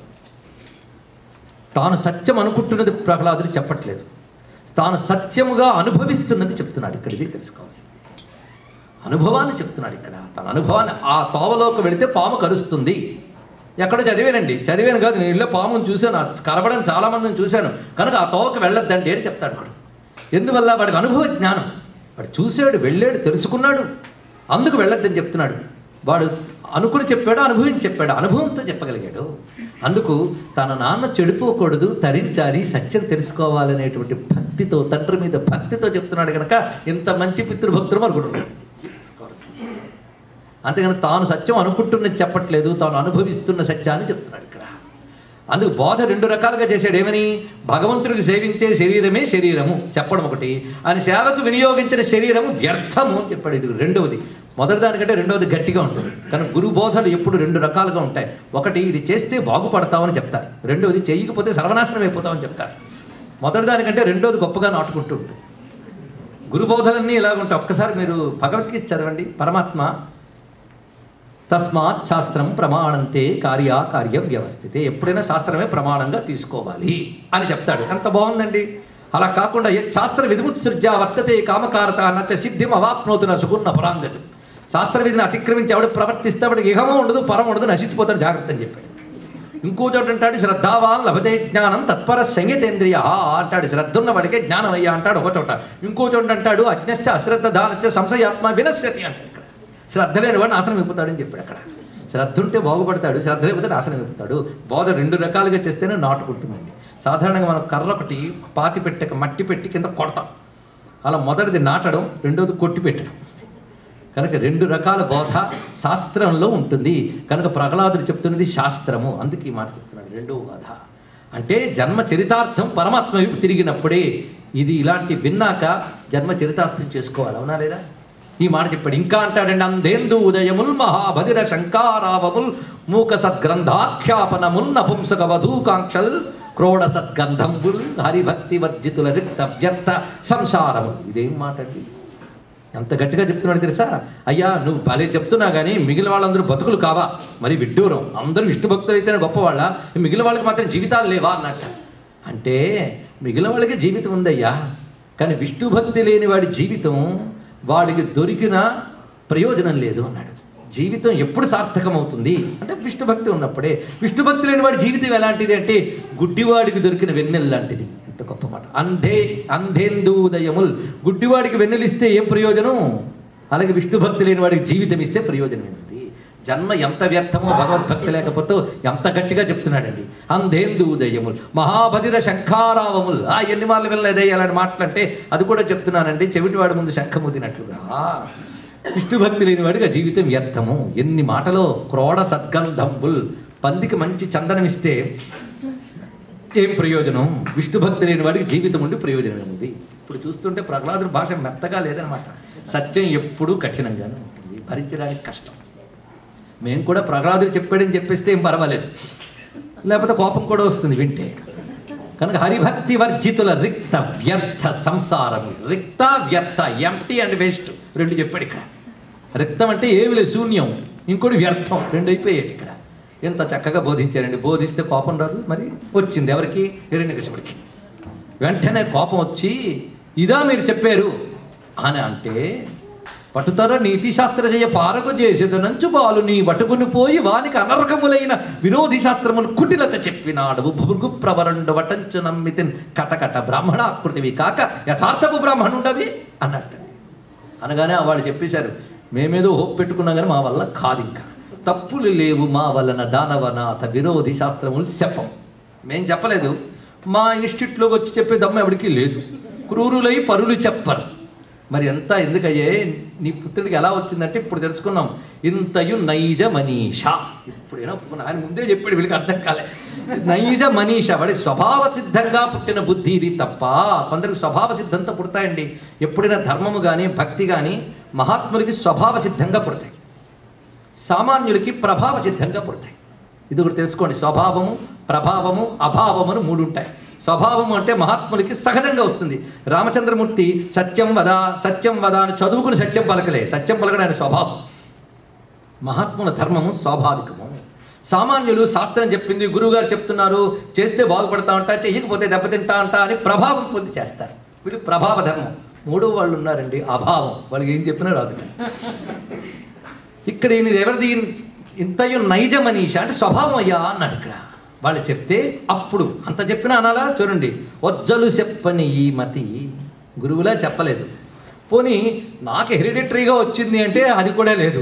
మజ్జాతుడవైన నీకు గొప్ప, నా రక్తంలో లేదు, నీకెక్కడ వచ్చిందయ్యా? వజ్జలు చెప్పని ఈ మతి మజ్జాతుడవైన నీకు మరి ఎవ్వరిచే ఉజ్జాతమయ్య బాలక తజ్జనులను పేరుకొనుము తగనామ్రోలని. ఎవడ వల్ల వచ్చిందో చెప్పు, ఇంకా బయటవాడెవడో చెప్పాలట. వెంటనే అంటున్నాడండి, నాన్న ఒకడు చెప్తే వస్తుందా? నేను ఇంతసేపు చెప్పే నీకు వచ్చిందా? గొప్ప మాట అన్నాడు. అచ్చపు చీకటింబడి గృహవ్రతులై. కొందరికి ఎంత చెప్పినా రాదండి, ఎందుకంటే వాళ్ళు మైండ్ని సెట్ చేసేసారు. దేంట్లో? జీవితానికి లక్ష్యం ఫిక్స్ అయిపోయింది. మా తాత తండ్రి వాళ్ళందరూ ఏం చేశారు అదే చేస్తున్నాం. తినడం, సంపాదించడం, కనడం, వాళ్ళ బాగోగుల కోసం చూడడం, వాళ్ళు పట్టించుకుంటే మురుసుకోవడం, పట్టించుకోకపోతే ఏడుస్తూ పోవడం, ఇదే జీవితం అంటే అని ఫిక్స్ చేసేసాం. కానీ ఆ జీవితం సెటిల్ అయిపోయిందండి. తర్వాత ఏం చేస్తున్నాం? Waiting for death. ఇదేనా జీవితం? కొంతమంది అలా తయారయ్యారు. వాళ్ళని అనుసరించి మీరు వెళ్ళిపోతున్నారు. మీరు ఎప్పుడు ఆలోచించలేదు. ఎందుకయ్యా అంటే అచ్చపు చీకటి. గొప్ప పదాన్ని ఇచ్చాడండి ఇక్కడ పోతన గారు ఇచ్చిన తెలుగు పదాలు. ఎందుకంటే కొన్ని టర్మ్స్ క్రియేట్ చేయాలి. వేదాంతంలో అవిద్య అనే దానికి పోతన గారు ఇచ్చినటువంటి అద్భుతమైన టర్మ్ అచ్చపు చీకటి. ఇది ప్యూరెస్ట్ డార్క్నెస్. ఇలాంటి చీకటి ఏమిటయ్యా? అచ్చపు చీకటింబడి గృహవ్రతులై విషయ ప్రవిష్టులై. ఎప్పుడు బుద్ధి ఎక్కడికి పోతుందయ్యా అంటే లౌకిక విషయాల్లోకి. విషయ ప్రవిష్టులై. వీళ్ళ గత ఏమిటి? ఎప్పుడు దేహము విషయం ఆలోచించే వాళ్ళు మళ్ళీ దేహాల్లోకి విషయాల్లోకి వస్తుంటారు కనుక చచ్చుచు పుట్టుచున్మరల చర్విత చర్వణులైన వారికి ఇది అలవాటైపోయిన వాళ్ళకి చెచ్చెర పుట్టినే అంత తొందరగా పుడుతుందా? ఏమిటి? పరులు చెప్పిననైనా, నిజేచ్ఛనైనా, ఏమిచ్చిననైనా. కొందరికి ఉపన్యాసానికి రావాలంటే ప్రసాదం ఫాలోస్, డిన్నర్ ఫాలోస్, కొందరికైతే రైడ్ కూడా ఉంటుంది అంటే వస్తారు వాళ్ళందరూ. ఇలా ఏమిచ్చిననైనా కూడా జ్ఞానం చెప్పచ్చు వాళ్ళకి. కానీ కొందరికి అలా ఇచ్చినా రాదండి, ఏం చెప్తాం అంటున్నారు ప్రహ్లాదు. ఏమిచ్చిననైనా కానలకు నేగిననైనా. చూసారా, ఫస్ట్ లెసన్కి సెకండ్ లెసన్లో సెకండ్ పార్ట్కి అంత తేడా వచ్చేసింది. ప్రహ్లాదుడికి రియలైజేషన్ వచ్చేసింది. మొట్టమొదటి ఏమన్నాడు, తాను అడవు నుండి మేలు అన్నాడా, ఇప్పుడు అన్నాడు మీరు అడవికి వెళ్ళినా బాగుపడరండి. కానలకు ఏగిననైనా హరిప్రబోధము. గొప్పగా చెప్పాడు మహానుభావుడు, మీరు అడవికి వెళ్ళినా బాగుపడరండి. ఎందుకంటే మనం ఎక్కడున్నామనేది ప్రశ్న కాదు, మనసు ఎక్కడున్నది ప్రశ్న. నువ్వు అడవికి పోయి ఇల్లంతా నీలో పెట్టుకుంటే నువ్వు అడవికి వెళ్ళే ప్రయోజనం ఏముంది? ఎక్కడో ప్రశాంతంగా ఉందామని హరిద్వార్కు బదరికి పోయేవాడి. అక్కడ ఒక ఆశ్రమంలో డబ్బు కడితే చోటు ఇచ్చారు, ఎక్కడైనా ఇస్తారు, ఏముంది, ఏది కట్టేం కనుక. అక్కడ కూర్చున్న ఆలోచన అక్కడ మనవడు ఏం చేస్తున్నాడో ఇదే ఆలోచన. అందుకే మహానుభావుడు రామకృష్ణ పరమహంస గొప్పగా చెప్పాడు, అయ్యా నదిలో పడవుంటే పర్వాలేదు కానీ పడవలో నది ఉండకూడదు అయ్యా, మునిగిపోతుందని చెప్పాడు. అందుకు మనం సంసారంలో ఉండొచ్చు కానీ సంసారంలో మనలో ఉండకూడదు, అది గొప్పగా. కనుక కానలకు ఏగిననైన హరిప్రబోధములు చెచ్చరగుట్టుని గట్టిగా చెప్పాడండి. వెంటనే గురువులు ఇంకా నేను చెప్పాగా ఇంకెళ్ళు వస్తాను, వాళ్ళు వెళ్ళిపోయారు. ఇది చాలా బాధ కలిగింది. వెంటనే మీరు చంపేయండి అన్నాడు. అదే ఒకటి వెంటనే. మరి కొడుకు కదా, ఏం చేస్తాం, నా శరీరంలోనే ఒక భాగం పాడైతే మిగిలిన శరీరం కాపాడుకోవడానికి పాడైన శరీర భాగాన్ని తీసేస్తానే, మరి నా చక్కని రాక్షస వంశం కాపాడుకోవడానికి వీడిని తీసేస్తాను. అంగవ్రాతములో చికిత్సకుడు దుష్టాంగ శ్రేణి ఖండించి శేషాంగ శ్రేణికి రక్షజేయు క్రియ, వీడిని ఖండించాలే అని రాక్షసులకు చెప్పాడు. వెంటనే రాక్షసులు బయలుదేరారు. వాళ్ళ పేరే రాక్షసులు. జాలి దయ ఇత్యాదుల్లో పిల్లవాడ పెద్దవాడ లేదు, వాళ్ళు హింసించడానికి సిద్ధపడ్డారండి. ఇక్కడి నుంచి నరసింహతత్వం ప్రారంభమవుతుంది. అయ్యా ఇంకా ప్రహ్లాదుడే కదా కాదు నరసింహతత్వం, ఇక్కడి నుంచి పట్టుకోగలగాలి జాగ్రత్తగా. మనకు తెలిసిన సినిమా కథలు హరికథలు వీటన్నిటి దులిపేయండి ఒక్కసారి, కానీ వాటిని నేను ప్రోత్సహిస్తా. ఎందుకంటే వాళ్ళు చెప్పారు కనుక ఇక్కడ దాకా వచ్చాము. మొదటే వేదాంతం చెప్పామనుకోండి నాకు అక్కర్లేదు వెళుపుతారు. కొందరు అంటారు కొంచెం వేదాంతం చెప్పండి, నేను వేదాంతం చెప్తే కూర్చోరండి ఒక్కడు కూడా. కానీ మేము ఫిలాసఫీ క్లాసెస్కి వెళ్తున్నాం, ఉపనిషత్ క్లాసెస్కి వెళ్తున్నాం చెప్పుకోవడానికి బాగుంటాయి కానీ లాభం లేదు. అన్నప్రాసన నాడు ఆవకాయ పెడితే అంత ప్రమాదము. మొట్టమొదటే వేదాంతం చెప్తే అంత ప్రమాదం. అందుకే చిన్నప్పుడు కథలు చెప్పండి. ఈ వేదాంతం పిల్లలకి చెప్పకండి, ముందు ఇదే చెప్పండి. కొందరు అంటూ ఉంటారు పిల్లలకు అర్థమయ్యేలా చెప్పండి అని. వాళ్ళకి అర్థమయ్యేలా చెప్తే శాస్త్రం ఎలా అవుతుంది? ఎంఏ క్లాస్ పాఠం జరుగుతుంటే మా పిల్లాడికి కూడా చెప్పండి నేను తీసుకొచ్చా. వాడికి ముందు ఎల్కేజీ చదివించింది, తర్వాత ఇంకా అక్కడ దాకా అప్పుడు వాడికి చాలా రావాలి. పట్టుకొచ్చి మా పిల్లాడికి అర్థమయ్యేలా చెప్పండి. మహా చిక్కండి ఉపన్యాసాలు చెప్పేవాళ్ళు. వాళ్ళ దగ్గర పట్టుకొని మా పిల్లాడికి చెప్పండి. వీడికి మెచ్యూరిటీ ఏమీ లేదు, ఇక్కడ రావడమే అర్హత, బుద్ధి పండద్దు, ఎన్ని పాఠాలు నేర్చుకుని ఇక్కడ రావాలి. అందుకు ఇక్కడ శిక్షించండి అంటున్నాడు. ఇక్కడ నుంచి పట్టుకుందాం జాగ్రత్తగా. వెంటనే వాళ్ళు ఎలాగా తన్ను నిశాచరులు పొడువా అన్ని రకాల హింసించారండి. ఎన్ని రకాలు హింసించాడో తర్వాత నేడుస్తూ చెప్తాడు, అప్పుడు విందాం. తన్ను నిశాచరులు పొడువ దైత్య కుమారుడు మాటి మాటి కోపన్నగసాయి ఓ ధనుజ భంజన ఓ మహాపన్న శరణ్య అంచును తించుగాని తా కన్నుల నీరు తేడు భయకంప సమేతుడు కాడు భూవరా. మాట చెప్తున్నాడు పరీక్షిత్ మహారాజుకి సుఖయోగీంద్రుడు. ఆ ప్రహ్లాదుడి యొక్క భక్తి వైభవాన్ని మురిసిపోతున్నాడండి శుకుడు. ఆయన స్థితి ఎలా ఉన్నదయ్యా, తన్ను నిశాచరులు పొడువా, రాక్షసులు పొడుస్తూ ఉంటే అతడు ఏమాత్రం బాధపడట్లేదయ్యా. నారాయణ హరి అంటున్నట్ట. నారాయణ హరి అంటే అబ్బా నారాయణ అయ్యా నారాయణ అనట్లేదండి. ఇక్కడ జాగ్రత్తగా తెలుసుకోవాలి. పొడుస్తున్న కొద్దీ నారాయణ రక్షించు అనట్లేదు. ఇది కూడా బాగా తెలుసుకోవాల్సింది. రక్షించమని ప్రార్థించలేదు నా ప్రహ్లాదుడు, ఇది తెలియదు మనకి. ప్రహ్లాదుడి భక్తి రక్షించమని ప్రార్థించే భక్తి అయితే అర్థభక్తి అవుతుంది, జ్ఞానభక్తి కాదు. ఇది తెలుసుకోవాలి. భక్తిలో ఎన్ని వెరైటీస్ ఉన్నాయో చూడండి. ఇక్కడ జ్ఞానభక్తుడు రక్షించమని ప్రార్థించడు, అతని స్థితి ఇది. ఎప్పుడు నారాయణ స్మరణే కనుక పొడుస్తున్నా నారాయణుడే, ఆ స్థితిలో ఉన్నాడు. అందుకే తా కన్నుల నీరు తేడు భయకంప సమేతుడు కాడు భూవరా. అక్కడ ఆ మాట పట్టుకోవాలి. కంట్లో నీరు రావట్లేదు, భయంతో ఉడికిపోవట్లేదు. అంతేకాదు పారడు లేచి దిక్కులకు బాహువులొడ్డడు బంధురాజులో దూరడు ఘోర కృత్యమని దూరడు తండ్రిని మాతృ సంఘము వసించు గృహంబలోనికి దారడు. ఎంత గొప్పగా చెప్తున్నారో చూడండి. ఇక్కడ పారడు లేచి దిక్కులకు పొడుస్తూ ఉన్నా హింసిస్తున్నా అయ్యో అని దిక్కులకు పారిపోవట్లేదుట. బాహువులొడ్డడు, కనీసం చెయ్యి కూడా అడ్డు పెట్టట్లేదుటండి. బంధువుల దగ్గరికి దూరిపోయి అమ్మ కొడుతున్నా అన్నట్టు వెళ్ళట్లేదుట. అమ్మ దగ్గరికి వెళ్ళలేదు. ఎంత పని చేశాడు మా నాన్న అని నాన్నను కూడా తిట్టట్లేదండి. దూరడు తండ్రిని. ఆ స్థితిలో ఉన్నవాడు. ఇది మనం అర్థం చేసుకోవాల్సింది గొప్ప స్థితి. పైగా ఏం చేస్తున్నారు? నిప్పులో తోశారు, నీటిలో తోశారు, కొండల మించి పడేశారు, ఏనుగులు చేత తొక్కించాడు, పొడిచాడు, నరికాడు, ఏమీ కావట్లేదు మహానుభావుడికి. ఇక్కడ వచ్చింది హిరణ్యకశిపుడికి ఛాలెంజ్ పెట్టాడు భగవంతుడు. అక్కడ చూడండి, నువ్వేమనుకున్నావురా, నాకు ఆ శస్త్రాస్త్రాలు ఏం చేయకూడదు, పంచభూతాలు ఏం చేయకూడదు, చాలా తపస్సులు చేసేవే, నీ పిల్లాడు చూడు ఏమీ లేకుండా ఎంత అవన్నీ సాధించాడు ఈ పిల్లాడు. అక్కడ ఛాలెంజ్ అండి. ఎందువల్ల? ఇది పట్టుకోవాల్సిన విషయం. ఎందువల్ల అంటే ప్రహ్లాదుడికి విష్ణువు మీద నమ్మకం లేదు కనుక భగవంతుడి రక్ష లభించింది. మాట చెప్తే చాలామందికి ఆశ్చర్యం కదా, ప్రహ్లాదుడికి విష్ణువు మీద నమ్మకం లేదు, ఇది నేను చెప్తున్నా అంటే మనకు సందేహం కలుగుతుంది. కానీ ఇక్కడ గొప్ప విషయం ఇక్కడే ఉన్నది. నమ్మకం అంటే ఏమిటో ముందు ఆలోచిద్దాం. నేను ఇక్కడ ఉన్నాను, మీరు నమ్ముతున్నారా అని అంటే మీరేమంటారు? నమ్మడం ఏంటంటే కనిపిస్తూ ఉంటే అని అంటారా లేదా? అలాగే సూర్యుడు ఉదయించాడని నమ్ముతున్నావా అంటే నమ్ముతున్నానండి అంటే వాడు గుడ్డివాడని అర్థం. ఎప్పుడైనా సరే అనుభవానికి వచ్చినప్పుడు నమ్మకమే ఉందండి. కనుకనే అనుభవ దశ రానింతవరకు నమ్మకము, అనుభవానికి వచ్చాక నమ్మకం ఉండదు, అనుభవమే ఉంటుంది. అందుకే ప్రహ్లాదుడికి విష్ణువుపై నమ్మకం లేదు, విష్ణు అనుభవం ఉన్నది. ఇది తెలుసుకోండి. అక్కడ ప్రహ్లాదుడు విష్ణువుని నమ్మలేదు, విష్ణువుని అనుభవిస్తున్నాడు. భగవంతుడు ఉన్నాడని నేను నమ్ముతున్నానండి అంటే వీడికి నమ్ముతున్నానంటే అక్కడ డౌట్ కూడా ఉంది.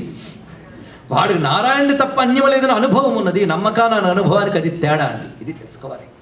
అందుకే అంతటా విష్ణువైన కబుర్లాడటం కాదండి, అంతటా విష్ణువుని దర్శించగలగాలి. అంతా రామ్మయమని రామదాసు రాసేది కనుక మనం భజనలు కడుతున్నామే కానీ మనకు అంతా రామని అనిపించిందా? ఎప్పుడైనా పాటలు వింటున్నాం అంతా సర్వం విష్ణుమయం అని, కానీ అంతా విష్ణువని ఎవడైతే చూస్తాడో ఈ ఒక్క వాక్యం ఒక బ్రహ్మసూత్రంలో గుర్తుపెట్టుకోండి. అన్నిట్లో విష్ణువుని చూసేవాడిని అన్నిటి నుంచి విష్ణువు రక్షిస్తాడు. ఇది సిద్ధాంతం. అర్థమైపోయిందా? అన్నిట్లో విష్ణువుని చూడడం. ఆ చూడడం అంటే ఏమిటి? ఇది ఒకటి తెలియాలి కదా. ఆ చూడడం అంటే ఏమిటి అంటే అది జ్ఞాన దృష్టితో చూస్తే విష్ణువు తప్ప మరొకటి కనబడదు. జ్ఞానం ఉన్నవాడికి విష్ణువు తప్ప మరొకటి కనబడదు, జ్ఞానం లేని వాడికి విష్ణువు తప్ప అన్నీ కనబడతాయి. ఇంతే తేడా. అది రెండింటికి ఇద్దరు పాత్రలు మనకు ప్రతీకలు. విష్ణువు తప్ప అన్నింటినీ చూచేవాడు హిరణ్యకశిపుడు, విష్ణువుని తప్ప వేటిని చూడవాడు ప్రహ్లాదుడు. ఇద్దరు చాలు. అందుకే రెండు కౌంటర్ పార్ట్స్ మనకి స్టడీ చేయడానికి. ఇంతకంటే ఇంకేం కావాలండి? అజ్ఞానానికి జ్ఞానానికి భేదాన్ని ఇంత చక్కగా పరిశీలించవచ్చు అని. ఒక ఆయన వెళ్ళేట దుకాణానికి, తప్పనిసరి అమ్ముకోవడానికి 2 వస్తువులు పట్టుకెళ్ళాడు. పెద్ద గణపతి ప్రతిమ పట్టుకెళ్ళాడు. ఇంట్లో పూజించుకుంటున్న వెండి ప్రతిమ. గణపతి ఇంతే ఉన్నట్ట, ఎలక ఎంత ఉందిటండి. ఆ 2 అమ్మకానికి తీసుకెళ్ళాడు. ఆయన తూకం వేశాడు. ఎలకేమో నేను 1000 రూపాయలు ఇస్తాను, గణపతి 200 అన్నట్టండి. వెంటనే అయ్యయ్యో అపచారం అపచారం, వాహనానికి ఎక్కువ దైవానికి తక్కువ అని అడిగాడు. అప్పుడు అన్నట్ట, నువ్వు గణపతిని ఎలకని చూస్తున్నావు, నేను వెండిని చూస్తున్నాను అని చెప్పాడండి ఇక్కడ. అలాగా మన వస్తు దృష్టి మనది, విష్ణు దృష్టి ఆయనది. ఇది ఇక్కడ తెలుసుకోవాలి. సర్వం విష్ణుమయంగా చూస్తున్నాడు. అది తేడా తెలిసింది కదా. కొంచెం బంగారం వెండి చెప్పినా తెలుస్తుందేమో అని ఆశ. మొత్తాన్ని సర్వం విష్ణుమయం జగత్ అనే స్థితి ఉంది గనక ఎక్కడ వేసినా విష్ణువే. జలేచ విష్ణు స్థలేచ విష్ణు. శాస్త్రం చెప్తున్నది నీటిలో, నిప్పులో, జలములో, స్థలములో అన్నిట్లో విష్ణువే అని భావించుతూ ఉన్నాడు గనక ఎందులోంచి ఎందులోకి వేసినా ఆయనకు దుఃఖం లేదండి. ఇది తెలుసుకోవాల్సింది. హింసించేవాడు విష్ణువే, కీర్తించేవాడు విష్ణువే. వాణ్ణి ద్వంద్వాతీత స్థితి అంటారు. అటువంటి వాడు ఓ హరిదాసుడు అటమటాలు విడిచినా అతడే సుఖి అన్నాడు అనమాచార్య. తిట్టేటి మాటలను దీవించే మాటలను అట్టే సరే అని తలచునాతడే సుఖి. పట్టి చంపే వేళ పట్టము కట్టే వేళ అట్టు నిట్టు చలించని యాతడే సుఖి. వాణ్ణి కృష్ణ పరమాత్మ ద్వంద్వాతీతో విమత్సరహ అని భగవద్గీతలో స్థితప్రజ్ఞుడిగా, పండిన భక్తియోగిగా, గుణత్రయ అతీత స్థితిలో ఉన్న బ్రహ్మజ్ఞానిగా వర్ణించాడు అక్కడ కృష్ణ పరమాత్మ. ఆ స్థితికి చెందినవాడు ప్రహ్లాదుడు. తెలుసుకోవాలి. ఆ స్థితే సుఖయోగింద్రుడు, ఆ స్థితే జడభరతుడు. వాళ్ళ స్థితి ఎలా ఉంటుంది అంటే సర్వం విష్ణుమయం జగత్ అనే జ్ఞాన దృష్టితో ఉన్నారు అక్కడ. అందుకే అలా ఉన్నవాడిని విష్ణు అన్ని చోట్ల కాపాడతాడు. అందుకే ఆయన స్థితి ఎలా ఉన్నదో మనం ఒక్కసారి ఆలోచిద్దామండి.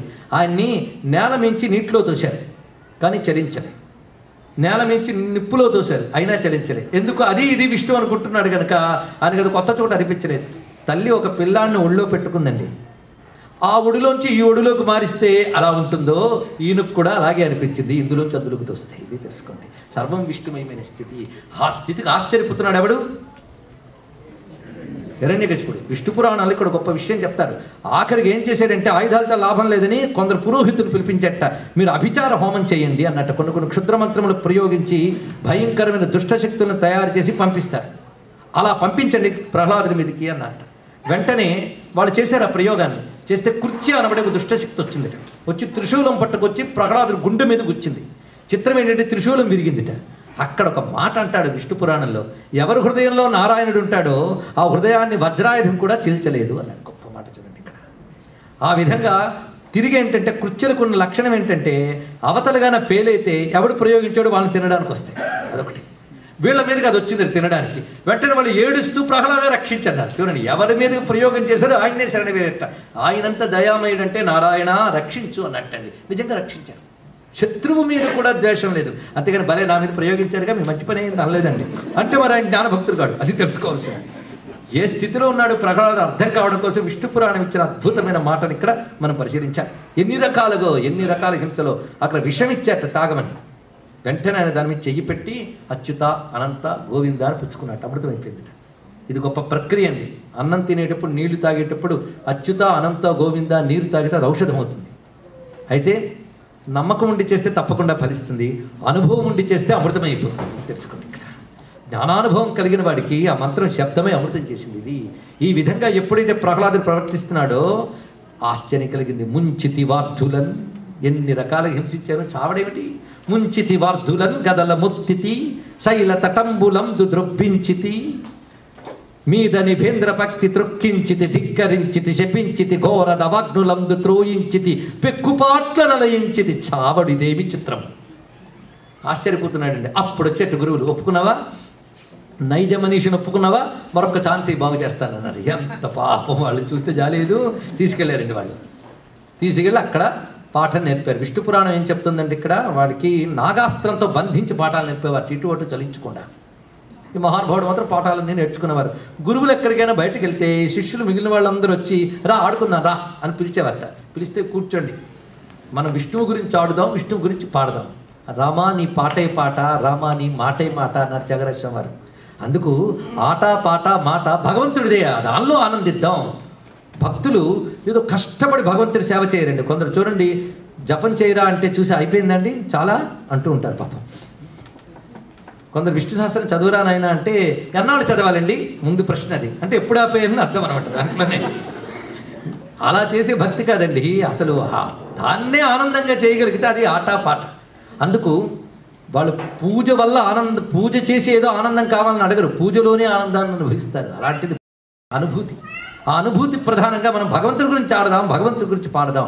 పైగా ఇప్పటి నుంచి ఎందుకండి, తర్వాత ఎప్పుడో చూసుకోవచ్చు కదా అంటే గొప్ప మాట అన్నాడు. మృత్యువు చెప్పొస్తుందా, నీకు డేట్ ఇచ్చిందా అని అడిగాడు ఆయన. మానవుడు బుద్ధి పని చేయడం దగ్గర నుంచి సాధనలో ఉండాలి. ఎందుకంటే పరతత్వం తెలుసుకోవడానికి ఉన్న ఆయువు చాలదు.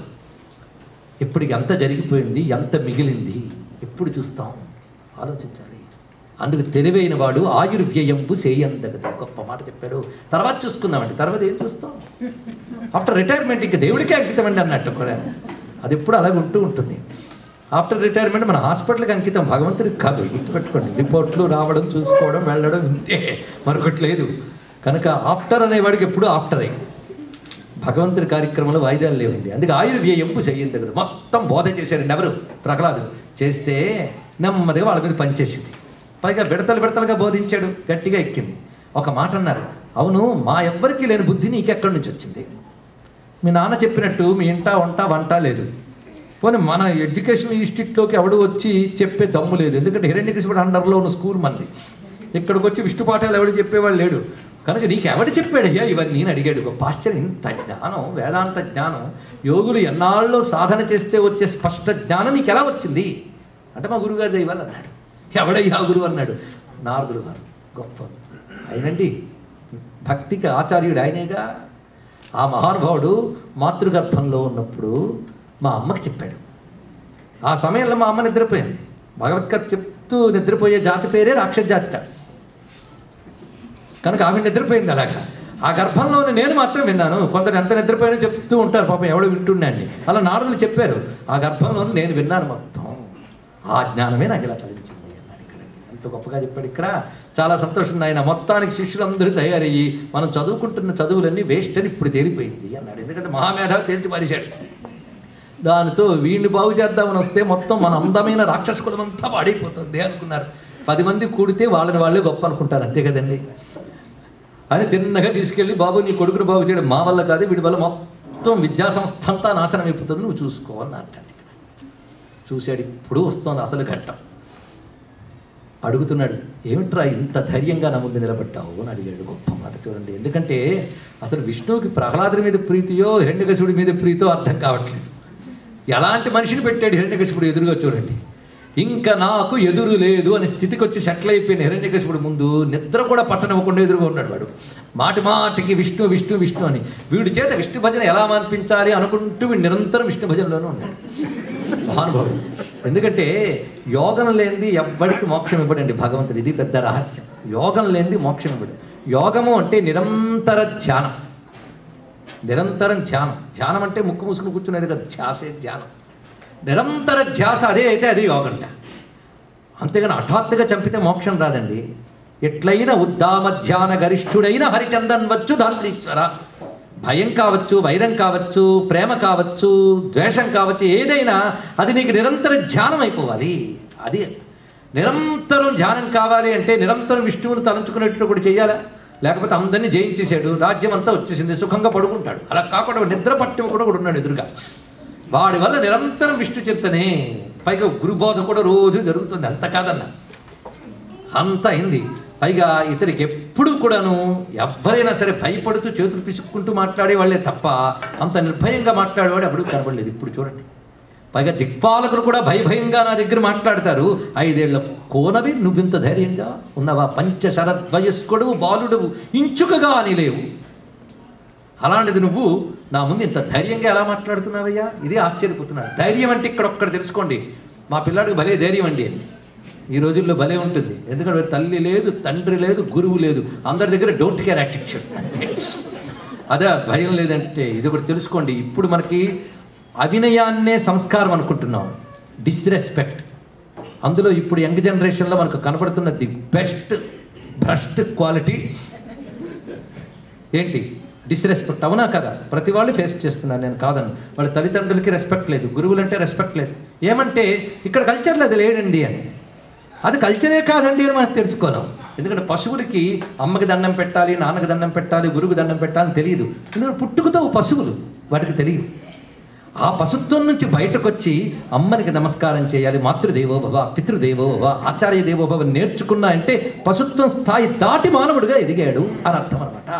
అలా పశుత్వం స్థాయి దాటి మానవుడిగా ఎదిగి దైవంగా పరిణమించే ఒక సంస్కారం పవిత్ర భారతదేశం మనకిస్తే, ఆ సంస్కారాన్ని నాగరికత అనుకోకుండా పశువులా ప్రవర్తించడమే నాగరికతకునే స్థితికి వచ్చేసాం మనం. ఒక యతీశ్వరుడు వస్తే ఆయన ఆశీర్వదిస్తే తీర్థం ఇస్తే ఏదో పుణ్యం వచ్చేస్తుంది. దంపతులు వెళ్ళారండి. ఆ పిల్లాడికి పరిచయం చేశారు, దండం పెట్టరా యతీశ్వరుడిని. హాయ్ అంకుల్ అన్నాడు వాడు. మనం ఏం నేర్పుతున్నాం? ఇలా సంపాదిస్తుంటారు. కొందరు ఇళ్ళకెళ్తే మేము చూస్తాం, పిల్లలు భయంకరంగా వాళ్ళు మురిసిపోతూ ఉంటారు. కానీ అయ్యో పశుత్వ స్థాయి. ఎందుకంటే సంపద ఒక్కటే సంస్కారం అనుకుంటున్నాం, కానీ సంపద ఉన్న దేశాల పనులన్నీ సంస్కారమే అనుకుంటున్నాం. ఇది చాలా తప్పు. వాళ్ళకేవో సంపదలు వచ్చే, సంస్కారాలు రాలేదు. సంస్కారం అసలు సంపద, గుర్తుపెట్టుకోండి. ఇక్కడ అది కోల్పోయే ఇంకేంటండి? ఋషులు తపస్సులతో ఇచ్చిన ఒక సంస్కారమయమైన జీవనం నుంచి మనం బయటపడిపోయి కుసంస్కారాన్ని సంస్కారం అనుకునేటువంటి అజ్ఞానంలోకి వెళ్ళిపోవడం చాలా ప్రమాదకరం. పెట్టుకోండి. అందుకు ప్రహ్లాదుడు నిర్భయంగా మాట్లాడాడు అంటే ఏంటంటావు నానా అని అలా అభయంగా మాట్లాడాడు కాదు అక్కడ అర్థం.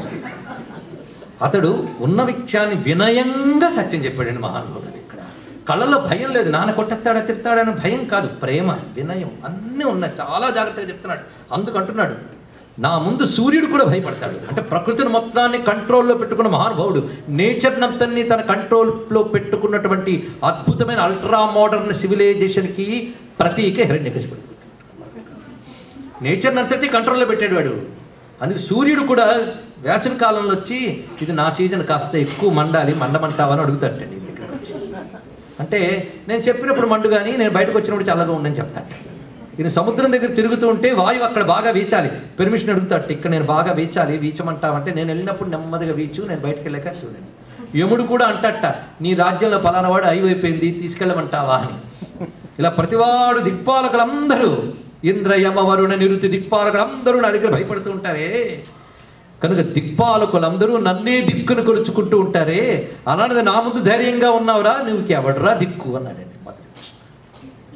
అంతేకాదు బలములు అంటే సైన్యములు అర్థం. సైన్యాల సహాయం లేకుండా, బలాల సహాయం లేకుండా నా బలంతోనే శత్రు బలాన్ని నాశనం చేస్తాను. అందుకు నన్ను మించిన బలవంతుడు లేడు, బలవంతుడనే జగముల. అలాంటి బలవంతుడిని నేను. అలాంటి నా ముందు నువ్వు నిర్భయంగా ఉన్నాయంటే నీకు ఎవడరా బలం? 2 ప్రశ్నలు వేశాడు. ఎవడి దిక్కు, ఎవడి బలం? వెంటనే చక్కగా సమాధానం చెప్తున్నాడు. నా కోడు నీ కోడు లేడు నాన్న. నీకెవడరా బలము అని అడగడానికి నీకే బలం ఉందో ఆ బలము భగవంతుడే బలమని చెప్పేటువంటి నాకు బలము ఒక్కడే. బలయుతులకు దుర్బలులకు బలమెవ్వడు, నీకు నాకు బ్రహ్మాదులకు బలమెవ్వడు, ప్రాణులకు బలమెవ్వడు, అట్టి విభుడు బలము సురేంద్ర. ఇది జ్ఞానం అండి. ఏమనుకుంటున్నావు? నీకు నాకు కర్మలకు ఎవడి బలమో, ఎవడి చైతన్యముగా బలముగా ఉన్నాడు తద్విష్ణోర్ బలమాహు. ధ్రువుడు చెప్తున్నాడు ఎంత గొప్పగానో. యొంత ప్రవిశ్య మమ వాచమిమాం ప్రసుప్తాం సంజీవయతి అఖిల శక్తిధరస్వధామ్న అన్యాంశ్చ హస్తచరణ శ్రవణత్వగాదీన్ ప్రాణాన్ నమో భగవతే పురుషాయ తుభ్యం. భాగవతంలో ధ్రువుడు విష్ణువుని చూడగానే అంటున్నాడు, ఏ మహానుభావుడు నాలో ప్రవేశించి ఈ గొంతును పలికిస్తున్నాడో, అదేవిధంగా నా చేతుల్ని కదిలిస్తున్నాడో, నా కాళ్ళని కదిలిస్తున్నాడో, నా కంటికి చూపునిచ్చాడో, నా చెవికి వెనుకనిచ్చాడో, నా ప్రాణములకు కదలికలు ఇచ్చాడో, నాకెలాగో సర్వజగత్తుకే అవి ఇచ్చాడో, ఎలా ఇచ్చాడు? అఖిల శక్తి ధరహ. అలాంటి పరమేశ్వరుడికి నమస్కారము అన్నాడు విష్ణువుని చూసి. ఇప్పుడు తెలిసిందా? అది హిరణ్యకశిపుడికి ఎక్కడ అర్థమవుతుందండి? సర్వవ్యాపకమైన ఈశ్వర చైతన్యం అని తెలిసి ఇంకా నేనవండి. నాలో బలమంతా అయినప్పుడు మరి నేనవండి. ఆయన బలమను గుర్తించక అది నా బలం అనుకునే అజ్ఞానమే నేను. అదొక్కటే. ఆ అజ్ఞానం తీసేస్తే ఉన్నదంతా విష్ణువే. ఆ ఎరుకు కలగాలి. అందుకే చక్కగా చెప్పాడు, బలయుతులకు దుర్బలులకు బలం ఎవ్వడు, నీకు నాకు. హిరణ్యకశిపుడికి అర్థం కాలేదు కానీ నీకెవడో నాకు వాడే బలం. కొందరు బలహీనులు, కొందరు బలవంతులు అంటారు. బలహీనుల్లో కూడా ఒక చైతన్యం ఉంది కదా, ఆ చైతన్యమే విష్ణువు. ఎంత గొప్పగా చెప్పాడు చూడండి. అట్టి విభుడు బలము సురేంద్ర. తర్వాత ఎవడరా దిక్కు అన్నావు? అసలు దిక్కులు నువ్వు ఎలా నిర్దేశిస్తావు అన్నాడు. తూర్పు, ఉత్తర, పశ్చిమ ఎక్కడ నువ్వు చేర్చగలవు? సూర్యుడు ఉదయం బట్టి తూర్పు పశ్చిమం చెప్తావే, ఈ సూర్యమండలాన్ని దాటిపోయినటువంటి అంతరిక్షంలో ఏది దిక్కుని అడిగాడు. గొప్ప మాట. అందుకే దిక్కులు, కాలము ఇవన్నీ కూడా లెక్క లేని స్థితి ఒకటి ఉంది. ఆ స్థితికి కూడా ఎవడు దిక్కు అయి ఉన్నాడో వాడే నాకు దిక్కు. ఎవడికి దిక్కు కాలం అనే కొలతలు లేవు, అప్రమేయుడో వాడే నాకు దిక్కు అన్నాడు. ఎంత గొప్పగా చెప్పాడు. చెప్పిన వెంటనే మహా కోపం వచ్చిందిట. కోపం వచ్చి, అంతటా ఉన్నాడు, ఇలా ఉన్నాడు, అలా ఉన్నాడు చెప్తున్నావు, ఇప్పుడు చెప్పరా ఎక్కడున్నాడు అని అడిగాడు. ఎక్కడున్నాడు చెప్పు. అది పర్టికులర్ అడ్రస్ కావాలండి. ఈయన జనరల్ చెప్తున్నాడు, పర్టికులర్ అడుగుతున్నాడు. చూడండి, అర్థం కావట్లే ఎంత చెప్తున్నా. అంటే ఒళ్ళు పెరిగిపోతే అర్థమవుతుందండి, బుద్ధి పెరగద్దు. మన వాళ్ళు ఎంత కథలు చెప్తున్నారంటే శరీరం పెరిగినంత మాత్రం లాభం లేదయ్యా. బుద్ధి పెరిగితే చిన్నవాడైనా జ్ఞానే, ఒళ్ళు పెరిగితే పెద్దవాడైనా జ్ఞానే. అది ఇక్కడ జాగ్రత్త. ఎంత గొప్పగా చెప్తున్నాడు ఇక్కడ. ఆ పిల్లవాడు చక్కగా చెప్తున్నాడు. అంతటా ఉన్నాడనగానే హరి సర్వాత్మకుడని చెప్తున్నావే, ఎక్కడున్నాడు రా నీ హరి అన్నట్ట. ఎక్కడున్నాడు రా అని అడగగానే ఒళ్ళు పులకించిపోయిందండి. పులకించిపోయి హరికింకరుండి శంకింపక హర్షపులకాంకురిత గాత్రుండై ఒళ్ళంతా పులకించిపోయి విష్ణువు ఎక్కడున్నాడో చెప్తున్నాడు. అద్భుతమైన పద్యం ఇది. కలడంబోది కలండు గాలి కలడాకాశంబునన్ కుంభినిన్ కలడగ్నిందిశలన్ పవళ్ళనిశలన్ ఖజ్జోత చంద్రాత్మలన్ కలడోంకారమునం త్రిమూర్తుల త్రిలింగ వ్యక్తులం దంతటన్ కలడీశుండు కలండు తండ్రి వేదకంగా నేల అయ్యాయను. కలడంబోది కలండు గాలి, సముద్రంలో ఉన్నాడు, గాల్లో ఉన్నాడు, నేల్లో ఉన్నాడు, నింగిలో ఉన్నాడు, నిప్పులో ఉన్నాడు, నీటిలో ఉన్నాడు. అంత ఇక్కడ మనకి సముద్రము, గాలి, నిప్పు, నీరు అన్నీ తెలుసు. మనకి కలడు తెలియదు. వచ్చింది బాధ. వీటన్నిట్లో కలడు కలడు కలడు కలడు కలడు ఎవడో త్రిమూర్తుల త్రిలింగ వ్యక్తులం దంతటన్ కలడోంకారమునన్ ఎవడో వాడు. ఈ కలడు కలడు కలడు ఒకటే. సముద్రము, గాలి అనేకం.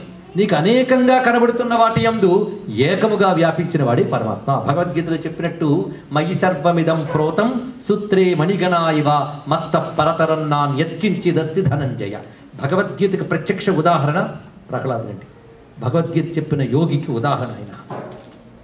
అయితే ఇక్కడున్నాడు అక్కడున్నాడని వస్తువులు చెప్తానా?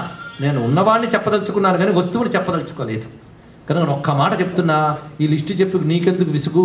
ఇందుగలడందు లేడని సందేహము వలదు చక్రి సర్వోపగతుండెద్దెద్దు వెతక చూచిన అందందే గలడు దానవాగ్రని వింటే అడిగాడు. వెంటనే డింభక సర్వస్థలముల అంభోరుగ నెత్రుండు నడుచుమిగులు సంరంభమున పలికెదువు ఈ స్తంభంబును చూపగలవే చక్రిని గిక్రి. అంతటా ఉన్నాడు అన్నావు, ఈ స్తంభంలో చూపిస్తావని. డౌట్ నీకా నాకా? నీకు డౌట్, నాకు డౌట్ లేదు. అందుకు అంతటా ఉన్నాడని చెప్తుండే స్తంభంలో ఉన్నాడా, కర్రలో ఉన్నాడా? పిచ్చిన అన్న, నేను చెప్పింది నీకు అర్థమైందా? అంబోదాసనుడాదిగాగ తృణపర్యంతంబు విశ్వాత్ముడై సంభావంబున నుండు ప్రోడ విపుల స్తంభంబునందుండడి. స్తంభాంతర్గతుడయ్యు నుండుటకు ఏ సందేహము లేదు. నిర్దంభత్వంబున నేడు కానబడు ప్రత్యక్ష స్వరూపంబున. ఎంత గట్టిగా చెప్పాడండి. ఇద్దరి మధ్య చర్చ ముదిరిపోయిందండి, తారస్థాయికి చేరిపోయింది. అస్థి నాస్తి ఘర్షణ. ఆ ఘర్షణ తారస్థాయికి చేరిపోయింది. హరి సర్వాకృతులంగలండనుచు ప్రహ్లాదుండు భాషింప సత్వరుడయ్యందును లేడు లేడని సుతుందచ్చుండు తర్జింప. శ్రీ నరసింహాకృతి నుండి నచ్యుతుడు నానాజంగమస్థావరుత్కర గర్భంబుల అన్ని దేశముల ఉద్దండ ప్రభావంబున. అద్భుతమైన పద్యాన్ని ఇచ్చాడండి. ఇక్కడ విషయం ఏంటంటే అంతటా ఉన్నాడంటే ఈయన లేడు లేడు లేడు అంటే ఇలా వీళ్ళిద్దరూ అనుకుంటూ ఉంటే విష్ణువు అన్ని చోట్ల నరసింహ రూపంతో ఉన్నాడు. ఇది గట్టి పాయింట్ అండి, పట్టుకోవాలి. అంటే ఇప్పుడు వీళ్ళు మాట్లాడుకుంటూ ఉంటే విష్ణువు అన్ని చోట్ల ఉన్నాడా? ఇది పట్టుకోవాల్సింది. ఇప్పుడు అన్ని చోట్ల విష్ణువు నరసింహ రూపంలో ఉన్నాడు. అది చిన్న మార్పు చూడండి. ఇక్కడ విష్ణువు సర్వవ్యాపకుడు అంటే రూపంతో ఉన్నాడని అర్థం కాదు. తన అనంత శక్తితో విశ్వమంతా వ్యాపించున్నాడు. నామరూపాలకు అతీతంగా వ్యాపించిపోయి ప్రతి నామంలో ప్రతి రూపంలో ఆయన ఉన్నాడు. ఈ వ్యాపించి ఉన్నవాడు. కానీ హిరణ్యకశిపుడు అర్థం కావట్లేదు. ఏమిటి? నామరూపాలతో వస్తేనే కావాలి కానీ నామరూపాతీతమైన తత్వం విష్ణువని వీడికి అర్థం కావట్లేదు. అంతా చెప్పిన ప్రహ్లాదుడు చెప్పిన కనుకని ఇప్పుడు ఏంటంటే ఈ చర్చ తారస్థాయికి వెళుతూ ఉంటే నామరూపాతీతంగా సర్వనామరూపాల్లో వ్యాపించిన పరమాత్మ ఇప్పుడు ఒక నామంతో ఒక రూపంతో అన్నిట్లో ఉన్నట్టండి. అది రహస్యం. నిర్గుణమైన నిరాకారమైన స్వామి ఇప్పుడు ప్రతి అణువులో ఒక ఆకారంతో ఉన్నాడు, మొత్తం వ్యాపించిపోయి. ఆ సమయంలో అందుకు ఇది చాలా ముఖ్యమైన పద్యం. ఇది శ్రీ నరసింహాకృతి నుండి నచ్యుతుడు నానా జంగమ స్థావరోత్కర గర్భంబుల అన్ని దేశముల ఉద్దండ ప్రభావంబున. అలా నరసింహ రూపంతో ఉన్నాడు. అంటే విష్ణువు అంతటా ఉన్నాడు అనేది శాశ్వత సత్యం. ఇప్పుడు దాన్ని రుజువు చేయడానికి నరసింహస్వామిగా వ్యాపించున్నాడు ఆయన. ఇప్పుడు ఆ పరమాత్మ తాను ఒక దివ్యమంగళ విగ్రహాంతో వ్యాపించిపోయినాడు. సూక్ష్మ రూపం మొదలుకున్న మహారూపం వరకు వివిధ నరసింహాకృతులుగా ప్రతి వస్తువునందు వ్యాపించిపోయినాడు. ఇది స్థితి. ఇప్పుడు చెప్పబోతున్న భవ్యమైన ఘట్టం అత్యంత పవిత్రమైనది. అందుకే పురాణ కథలు వినేటప్పుడు కాలక్షేపంగా కాకుండా అక్కడ దేవతాశక్తులు ఆవిర్భవిస్తాయని జ్ఞానంతో వినేవారు మారు. అందుకే వినే పద్ధతి ఒకటి ఉన్నది. ఇప్పుడు చెప్పబోతున్నది నృసింహతత్వం ఇక్కడ ఆవిర్భవించబోతున్నది కనుక కాళ్ళకి చెప్పులు ఉన్నవాడు చెప్పులు వదిలి వినండి. నరసింహస్వామి వస్తున్నాడు. అందుకే ఆ స్వామి అప్పుడు ఎలా ఉన్నాడు? సర్వవ్యాపకుడు ఉన్నాడు. ఇక్కడ పట్టుకోవాల్సిన అసలు రహస్యం ఉన్నదండి. ఆ సమయంలో హిరణ్యకశిపుడు గడ్డి పరకని తాకినా నరసింహస్వామి వస్తాడు. అలా ఉన్నాడు రెడీగా. ఇది గుర్తుపెట్టుకోండి. కానీ వాడు పర్టికులర్గా స్తంభాన్ని చూపించాడు. అది వచ్చింది ఇక్కడ. అందుకు ఇప్పుడు ప్రహ్లాదుడు వెంటనే అంటున్నాడు అంబోదాసనుడు అదిగాగా. అంటే బ్రహ్మదేవుడు మొదలుకొని తృణపర్యంతంబు గడ్డి పరక వరకు విశ్వాత్ముడై సంభావంబుడు నుండు ప్రోడ విపుల స్తంభంబునందుండడే. స్తంభాంతర్గతుడయ్యు నుండుటకు ఏ సందేహము లేదు. నిర్దంభత్వంబున నేడు కానబడు ప్రత్యక్ష స్వరూపంబున. ప్రహ్లాదుడి నోట ఎలా పలికిందో పలికింది. ఆయన పలికేడా పలికించాడా? ఇక్కడ పట్టుకోవాలి. పలికించాడు. లేకపోతే ఈ మాట ఎలా అన్నాడండి? నాన్న నీ డౌట్ నాకు అర్థమైంది. నేను ఉన్నాడని చెప్తుంటే నీకు తెలియట్లేదు, నీకు అనిపించదు, కనిపించాలి. చూడండి ఇక్కడ ఈ మాట చాలా భగవంతుడు ఉన్నాడని అనిపిస్తే అది అనుభూతి అండి. కనిపిస్తే కానీ వీడికి అనిపించదు. అది వచ్చింది మాట. ఓహో నీకు కంటి ముందు కనబడాలి అంతే కదా, ఇందులో కనబడతాడులే అన్నాడు. ఈ మాట ఎలా అనగలిగాడండి ప్రహ్లాదుడు? ఆయనకి చెప్పాడు విష్ణువు. తనలో ఉన్న విష్ణువు పలికించాడు. అందుకే నేడు కానబడు ప్రత్యక్ష స్వరూపంబున. ఇప్పుడు నీకు ప్రత్యక్షం అవుతాడన్నాడు ఇక్కడ ఒక్కడ మాట. ఇది తెలుసుకోవాలి. అద్భుతమైన శబ్దం ప్రత్యక్షం. భారతీయ హైందవ ధర్మంలో భగవద్ విషయం చెప్పేటప్పుడు వాడే రెండు శబ్దములు ప్రత్యక్షం, అంతర్ధానం. ఇవి గొప్ప శబ్దములండి. భగవంతుడు ప్రత్యక్షమయ్యాడు, అంతర్ధానమయ్యాడు అంటాం కానీ వచ్చాడు వెళ్ళాడండి అనం. మన ఇంటికి ఎవడైనా వచ్చి వెళ్తే ప్రత్యక్షమయ్యాడు అంతర్ధానమయ్యాడు అనం, వచ్చిపోయాడు అంటాం. మరి తేడా ఉందా లేదా మీరే చెప్పండి. ఇక్కడ భగవంతుడు వచ్చి వెళ్ళాడు కాదు, ప్రత్యక్షం. ఎందుకు అన్నారు ఇక్కడ తెలుసుకోవాలి మన. అందుకే భారతీయుల దృష్టిలో భగవంతుడు అంటే ఏమిటి, దీని పెద్ద రీసెర్చ్ చేయాలి. ఒకడు అన్నాడు దేవుడు లేడండి అని, వెంటనే చెప్పచ్చు నువ్వు అనుకుంటున్న దేవుడు లేడని చెప్పచ్చు. అంటే వాడు దేవుడు అంటే ఒకటి అనుకుని వాడు లేడని వాడు డిక్లరేషన్కి వచ్చేసాడు. వాడు లేడని చెప్పే దేవుడు, మనం ఉన్నాడని చెప్పే దేవుడు ఒకడేని ఎవడు చెప్పాడు? కనుక ఉన్నాడని చెప్పేవాడికి ఒక డెఫినేషన్ ఉంది. అదేంటో తెలుసుకో. వాడు ఉన్నాడో లేదో డిసైడ్ చేయి. ఎవడు మాట్లాడు? ఇక్కడ భారతీయుల దృష్టిలో దేవుడు దీని మీద ఒక సబ్జెక్ట్ చెప్పుకుంటే తెలుసుకోవాలనే జిజ్ఞాసులే వస్తే, బతికి బాగుపడాలనే యోగం ఉన్న వాళ్ళు వస్తే చాలా చెప్పుకోవచ్చు ఇక్కడ. సరే, మొత్తానికి ఇక్కడ ఏం చెప్తున్నాడు? ఇక్కడ ఆయన సర్వవ్యాపకుడై ఉన్నాడు, ఇప్పుడు ప్రత్యక్షం అవుతాడు అన్నాడు. ప్రత్యక్షం అంటే అర్థం ఏంటి తెలియాలి కదా. ప్రతి అక్షం ప్రత్యక్షం అంటే కంటి ఎదురుగా కనబడుట, ఇది ప్రత్యక్షం అంటే. సర్వవ్యాపకుడైన భగవంతుడు ఇప్పుడు కంటి ఎదురుగా కనబడ్డాడండి. పనిచేసేసాక అంతర్ధానం, ఆ లోపలే లీనమైపోయాడు ఆయన. కనుక ఎక్కడి నుంచో దిగిరాక్కలే ఆయన సర్వవ్యాపకుడు. అందుకే పరలోకమునందున్న ప్రభు మనం కాపాడును అని అనం మన మనతంలో గుర్తుపెట్టుకోండి. పాపం వాళ్ళకి పరలోకమే ఉంది, సర్వవ్యాపకుడు కాదు. అది ఏం చేస్తాం? సరే, మొత్తానికి భగవానుడు నేడు కానబడు ప్రత్యక్ష స్వరూపమున అన్నాడు. ఎవరండి? ప్రహ్లాదుడు. ఇప్పుడు మరి ప్రత్యక్ష స్వరూపమునని తన భక్తుడు అంటే నిజం చేయాలిగా. రాబోతున్నాడు. తిన్నగా స్తంభం దగ్గరికి వెళ్ళేస్తాడు. ధనుజేంద్రుండరచేత వేషను మహోదగ్ర ప్రభాసుంభమున్ జనదృగ్భీషణ దంభమున్ హరిజను సంరంభమున్ స్తంభమున్. ఎంత అందంగా అన్నారు పోతన గారు. ఆహా, ఆయన హరిజను సంరంభమున్ స్తంభమున్ అనే పదం అన్నారండి ఇక్కడ. అంటే హిరణ్యకశిపుడి దగ్గరికి వెళుతూ ఉంటే ఆ స్తంభం అనుకుంటోందిట, తొందరగా రా కొట్టు, నన్ను కొట్టు. ఎందుకంటే నువ్వు వెళ్ళి దేన్నో కొడితే దాని నుంచి నరసింహస్వామి వచ్చాడు, దానికి క్రెడిట్ వస్తుంది. నన్ను కొట్టు, నా నుంచి నరసింహస్వామి వచ్చాడనే ఖ్యాతి నాకు రాని, నన్ను కొట్టు, నా నుంచి స్వామి రావాలనుకుంటోందిట. అది హరిజను సంరంభమున్ స్తంభము. తన నుంచి స్వామిని సృష్టించాలని తహతహలాడిపోతున్నటువంటి స్తంభంపై ధనుజేంద్రుండరచేత వేసే. గదతో కొట్టలేదండి, అరచేత్తో కొట్టాడంతే. కొట్టగానే స్వామివారు ఎలా ఆవిర్భవించారో ఇక్కడ ఒక అద్భుత ఘట్టాన్ని పోతన గారు పరవశంతో వర్ణిస్తున్నారు గద్య రూపంలో. నేను ఇక్కడ నారసింహ ఉపాసన చేస్తున్నాము అనే భావనతో ప్రవచనం చెప్తున్నాను, కానీ ఉపన్యాసం ఇస్తున్నాను అనే భావనతో నేను చెప్పట్లేదు. అందుకే స్వామి ఎలా వచ్చాడో పోతన గారు అద్భుతంగా వర్ణించారు. ఆ వర్ణన అంతా ఇప్పుడు చదవదలుచుకున్నాను. నేను ఎక్కడ మధ్యలో ఆపను, ఎందుకంటే పాదం నుంచి శిరస్సు వరకు వర్ణిస్తున్నప్పుడు ఎక్కడ ఆపినా సగమైపోతుంది. అర్థం వివరణ చెప్పను, ఎందుకంటే సమయం ఒకటి ఉంది మన దగ్గర. నేను సమయం దాటితే వాచి చూపించేవాళ్ళు చాలామంది ఉంటారు. అందుకు నేను వివరణ అంతా చెప్పకపోయినా స్వరూపాన్ని మాత్రం చెప్పుకుని తత్వంలోకి వెళ్ళిపోదాం. మళ్ళీ భవ్యమైన స్వామి యొక్క ఆవిర్భావ ఘట్టాన్ని ఎలా వివరిస్తున్నారో మనం చూద్దాం.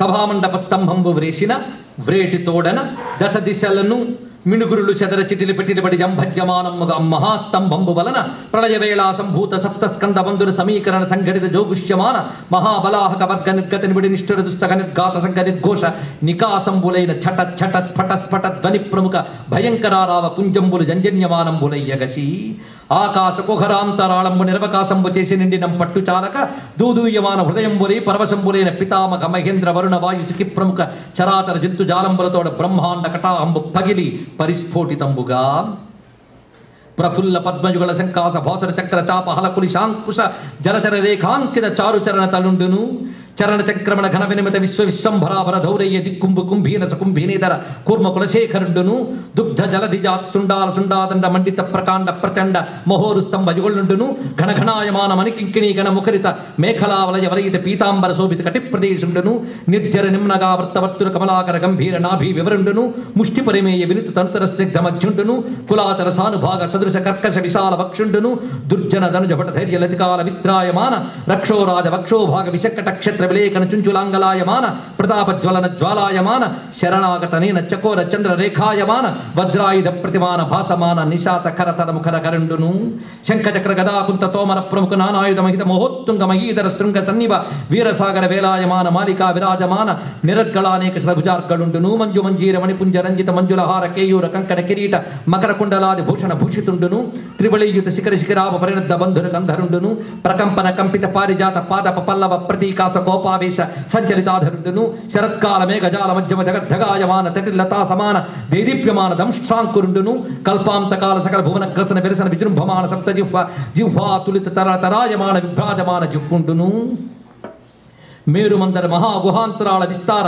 విపుల వక్ర నాసికా వివరుండును నాసికా వివర నిశ్చరణ్యబడి నిశ్వాస నికర సంఘట్టన సంక్షోభిత సంతప్యమాన సప్త సాగరుండును పూర్వ పర్వత విద్యోతమాన ఖజ్జోత మండల సదృక్ష సమంచిత లోచనుండును లోచనాంచర సముత్కీర్యమాన విలోల కీలాభీల విస్ఫులింగ వితాన రోరుధ్యమాన తారకాగ్రహ మండలుండును శక్రచాప సురుచరోదగ్ర మహాభ్రూలతా వంద బంధుర భయంకర వదనుండును ఘనతర గండ శైల తుల్య కమనీయ గండ భాకుండును సంధ్యారాగ రక్త ధారాధర మాలికా ప్రతి మహాభ్రంక కర్కశ తంతన్యమాన పటుతర సటా జాలుండును సటాజాల సంచాలన సంజాతవాత డోలాయమాన వైమానిక విమానుండును నిష్కంపిత శంఖవర్ణ ముహూర్ధ్వ కర్ణుండును మంతదండాయమాన మందర వసుధరాధర పరిభ్రణ వేగ సముత్పద్యమాన వియన్మండల మండిత సుధారాశి కల్లోల శీకరాకార భాసుర కేసరుండును పర్వా ఖర్వ శిశిర కిరణ మయూక గౌర తనూరుగుండును నిజ గర్జన నినాద నిర్దళిత కుముద సుప్రతీక వామన ఐరావణ సార్వభౌమ ప్రముఖ దిగిబరాజ కర్ణ కోటరుండును ధవళ ధరాధర దీర్ఘ దుర్వలోకనయ్య దేహండును దేహ ప్రభా పటల నిర్మచ్చమాన పరిపంతి యాతుదాన్ని కురంభ గర్వాంధకారుండును ప్రహ్లాద హిరణ్య కశిపు రంజన భంజన నిమిత్త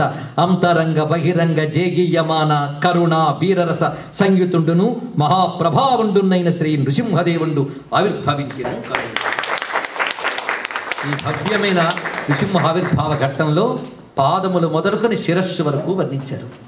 ఆ పాదములు ఎలా ఉన్నాయంటే చక్ర, చాప, అంకుశ, శంఖ ఇత్యాదులతో, అంటే విష్ణు చిహ్నములు ఏవైతున్నాయి వాటితో శోభిల్లుతున్న పాదతలంతో వచ్చేట. ఒక్కసారి పగిలి మహాజ్యోతి కనబడింది. ఆ జ్యోతి మధ్యంలోంచి స్వామివారు వస్తున్నారు. ముందు ఆ పాదం పెట్టగానే ఆ బరువుకు భూమి కాస్త కృంగిందిటండి. అటుపై అందమైన ఆ పాదాల నుంచి పీతాంబరము కటి వరకు ప్రకాశిస్తూ ఉన్నది. ఆ కటి దగ్గర సన్నని నడుము, ఉత్తమ సాముద్రిక లక్షణమైన పురుషుని యొక్క నడుము సన్నగా ఉంటుందట. పైగా సింహము నడుము సన్నగా ఉంటుంది, పురుష సింహము నడుము సన్నగా ఉంటుంది. అందుకు సింహేంద్ర మధ్యమంగా ఉన్నట్ట విశాలమైన వక్షస్థలము ఒక గొప్ప కొండ చర్యను గుర్తు చేస్తున్నది.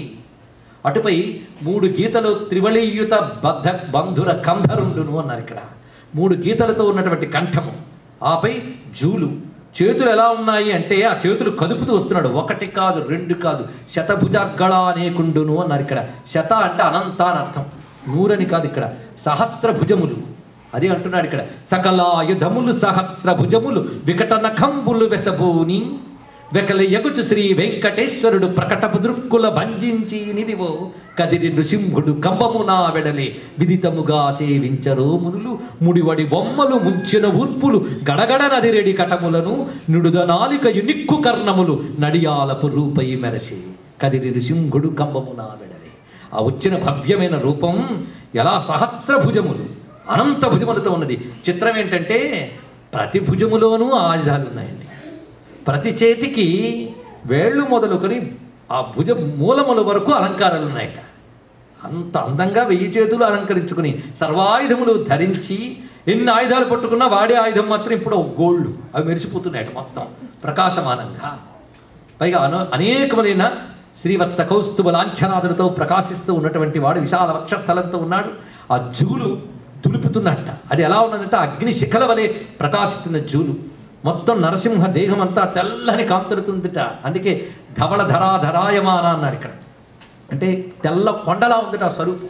ఆ చేతులు కదిలించి వస్తూ ఉంటే సముద్రం కెరటాలతో కదిలి వస్తున్నట్టున్నట్ట.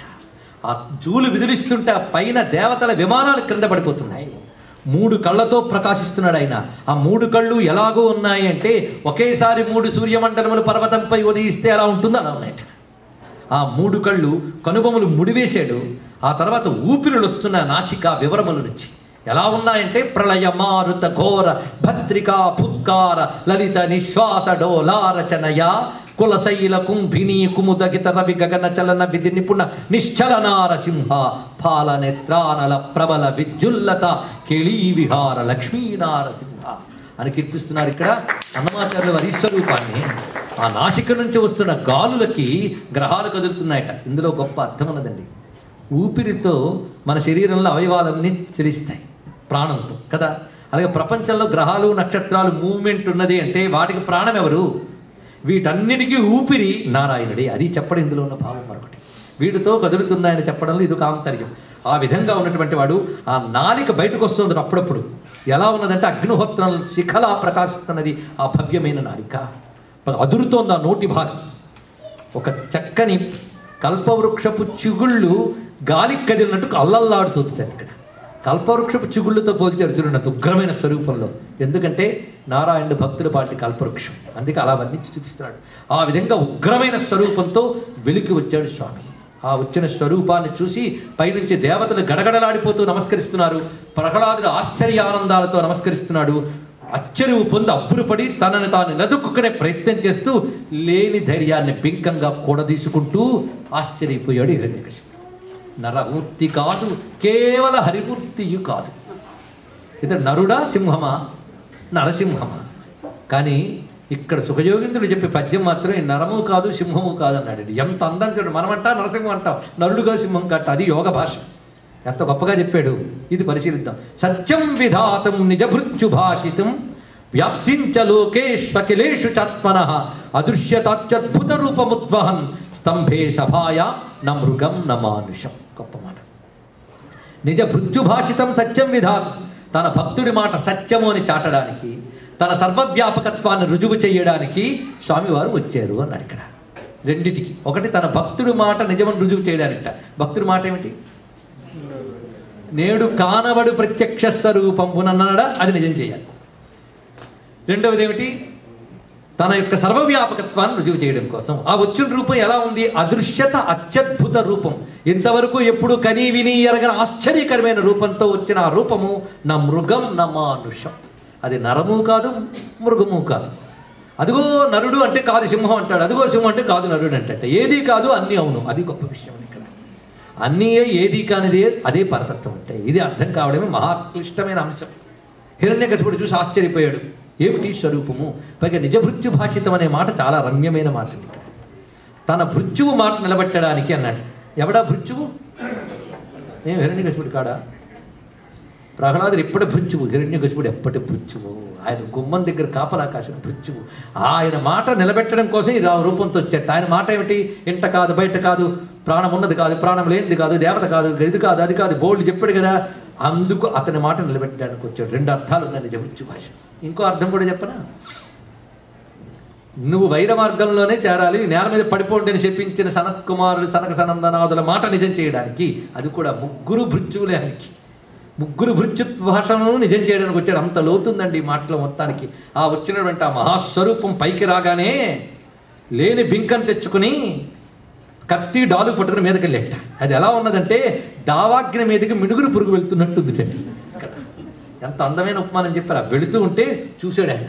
పంచాననోద్ధూత పావక జ్వాలలు భూనభోంతర మెల్ల భూరితముగా దంష్ట్రాంకురాభీల ధగ ధగాయిత దీప్తి అసురేంద్రునేత్రంబులంధములుగా కంటక సన్నిభోత్కటకేశ రాహతి అభ్రసంగము భిన్నమై చలింప ప్రళయాభ్రచంచల ప్రతిమ భాస్వరములై కర్ణక రోచులు క్రమ్ముదేరా చటలు జలిపించి గర్జించి సంభ్రమించి దృష్టి సారించి బొమ్మలు బంధించి కరలి దివ్వయాడించి లంఘించి చేత నుడిసి పట్టే నరసింహుడా దితి పట్టినదివా. తలని విదిలించి కదిలించి నాలిక ఆడించి చూసేట. ఆయన యొక్క కోరల వెలుగులకి హిరణ్యకశిపుడు కళ్ళు గుడ్డైపోయినంతగా అయ్యేట. అప్పుడు చేత్తో పట్టుకొని లాక్కొచ్చారండి. ఎక్కడికి? గుమ్మం దగ్గరికి. సభా మధ్యప స్తంభం మధ్యంలో గుమ్మం మీద కూర్చొని విహగేంద్రుండు అహివ్రచ్చు కైవడి మహోగ్రహుడై మహా ఉగ్రతతో తన యొక్క రెండు చేతులతో హిరణ్యకశిపుని పట్టుకుని నరసింహస్వామి తన ఒళ్ళో వేసుకున్నట్ట. వేసుకుని చీల్చాడు. ఈ విధంగా పగలు కాని రాత్రి కాని సంధ్యా సమయంలో, ఇంట కాని బయట కాని గుమ్మంలో, ప్రాణమున్నది కాని ప్రాణము లేనిది కాని అయినటువంటి గోళ్లతో, నరము కాని సింహము కాని రూపముతో అడియాలపు రూపై మెరసి. అంత గొప్ప అడియాలపు రూపం అనగా సంధ్యాస్వరూపము. ఆ సంధ్యావతారంగా ఆవిర్భవించి సంహరించాడు ఇక్కడ. ఇప్పుడు నరసింహస్వామి మనం నమస్కరించుకుందాం. ఈ దివ్యమైన అవతార ప్రయోజనం జరిగింది. ఇక్కడ మన తత్వ ఆవిష్కరణ చేయబోతున్నాం. నరసింహస్వామి సంధ్యావతారము. ముందు తెలుసుకోవాలి, సంధ్యాస్వరూపం. అందుకే ఆయన ఇది కాదు అది కాదు అన్నీ. ఇదే భగవతత్వం అండి. మనకు ప్రపంచంలో ద్వంద్వాలు కనబడుతున్నాయి. అన్నీ చూడండి, అన్ని ద్వంద్వములు. అయితే సుఖం లేకపోతే దుఃఖం, వెలుగు చీకటి. ద్వంద్వాలు మాత్రమే చూసేవాడు అవివేకి. కానీ ద్వంద్వమంతా వ్యాపించిపోయిన చైతన్యం మాత్రం ద్వంద్వాతీతం. ఇది తెలుసుకోవాలి. దానికి ఏ ద్వంద్వము అంటది, కానీ అది లేకపోతే ఏ ద్వంద్వము పనిచేయదు. ఇది కొంచెం అర్థం చేసుకోండి. ఆయన వల్లే ప్రతిదీ పనిచేస్తుంది, ఆయనకేవి అంటట్లేదు. ఎలాగూ అంటే సూత్రీమణిగణ ఇవ అని చెప్పాడు స్వామి. పూసల ఆహారంలో దారం ఉంది, ఉందా లేదా? కనబడిందా? మరి ఉందని ఎలా ఒప్పుకున్నారు? అంటే దారం ఆధారం లేకపోతే ఆహారం లేదు కదా. కానీ ఆహారం ఉంటే దారం ఉందని ఎలా ఒప్పుకుంటామో, ప్రపంచం ఉందంటే పరమాత్మ ఉందని అలాగే ఒప్పుకోవాల్సిందండి. ఆధారశక్తి ఆయన. ఆధారశక్తిని ఈశ్వరుని నువ్వు ఎలా చూస్తావు? ఈ సుఖదుఖాల ద్వంద్వాలతో నువ్వు చూడలేవు. మనం పూసల్లో దారం తెలుసుకోవాలంటే రెండు పూసలను దూరం చేసి పట్టుకోండి, అక్కడ ఉంది అది. అదేవిధంగా ఈ ద్వంద్వములకు ఆధారమే ద్వంద్వాలకు అతీతమై ఉంటుంది. ఇక్కడ నేను తాత్వికమైన విషయమే నరసింహ తత్వం అన్నారు కనుక గ్రహించే వాళ్ళు ఒక్కరిద్దరున్నా చాలు నా వాక్కు సార్థకం అవుతుంది. వాళ్ళ కోసం చెప్తున్నాను. సంధ్యావతారము అనగానే పగలు కాదు రాత్రి కాదని సంధ్య అని చెప్తారు. మనకు సంధ్యోపాసన అని చేస్తారు.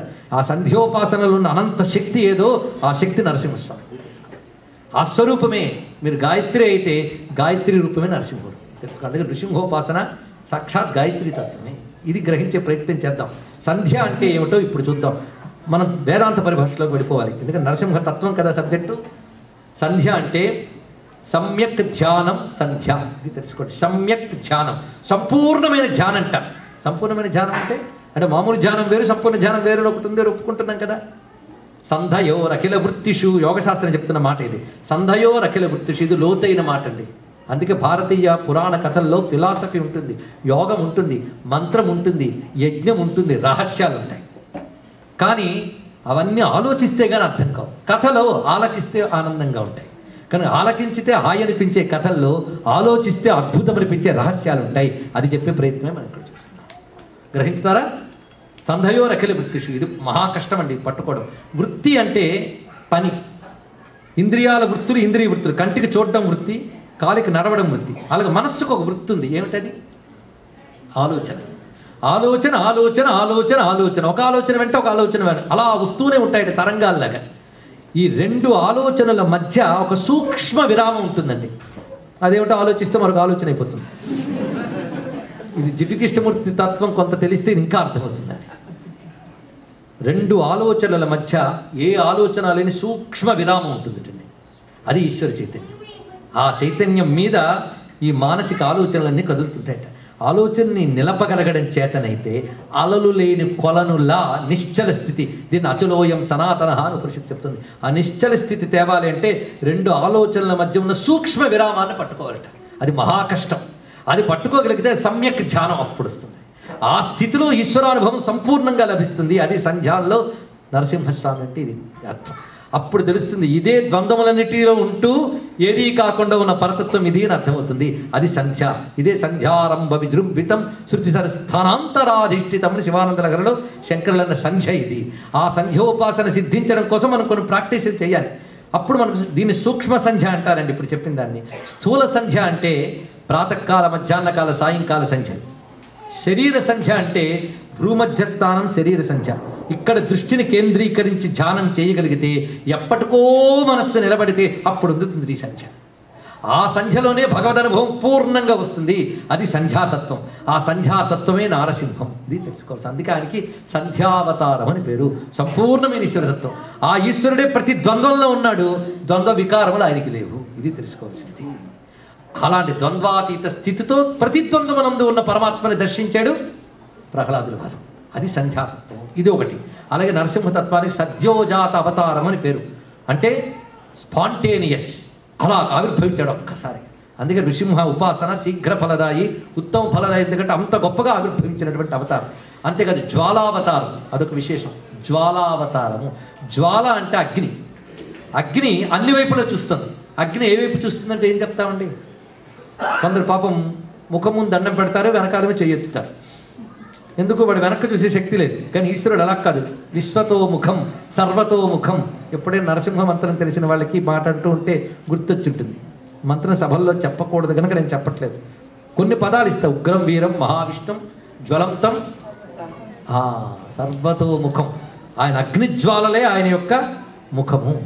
అందుకు మొత్తం అగ్నిజ్వాల అంటే జ్ఞానస్వరూపుడు. సర్వమును పరీక్షించి గమనించే సర్వసాక్షి స్వరూపుడు, జ్ఞానాగ్ని స్వరూపుడు. ఇది అర్థం. అంతేకాదు నారాయణుడు అంటే సృష్టి అప్పుడు బ్రహ్మగా, స్థితి యందు విష్ణువుగా, సంహారమునందు రుద్రుడుగా ఉన్న ఒకే బ్రహ్మము. అది ఎవ్వని చే జనించు జగం ఎవ్వని లోపల ఉండి లీనమై ఎవ్వని యందు డిందు. మూడు ఆయనే. అందుకే నరసింహతత్వం గురించి చెప్తూ నారసింహ సహస్రంలో ఉన్న మాట ఆనాభేర్ బ్రహ్మణో రూపం ఆగళాద్ వైష్ణవం వపు ఆశీషాత్ రుద్రరూపం తం తదగ్ర సర్వత శివం. ఇది వర్ణించారండి. పాదము నుంచి కటి వరకు బ్రహ్మస్వరూపము, కటి నుంచి కంఠం వరకు విష్ణుస్వరూపము, కంఠము నుంచి శిరస్సు వరకు రుద్రస్వరూపము, చుట్టూ ఉన్న జ్వాలంతా శివస్వరూపట కాంతిపుంజం. అంటే బ్రహ్మ విష్ణు శివాత్మకమైన తేజస్సు. అందుకే నృసింహావతారానికి 3 కళ్ళు ఉంటాయి.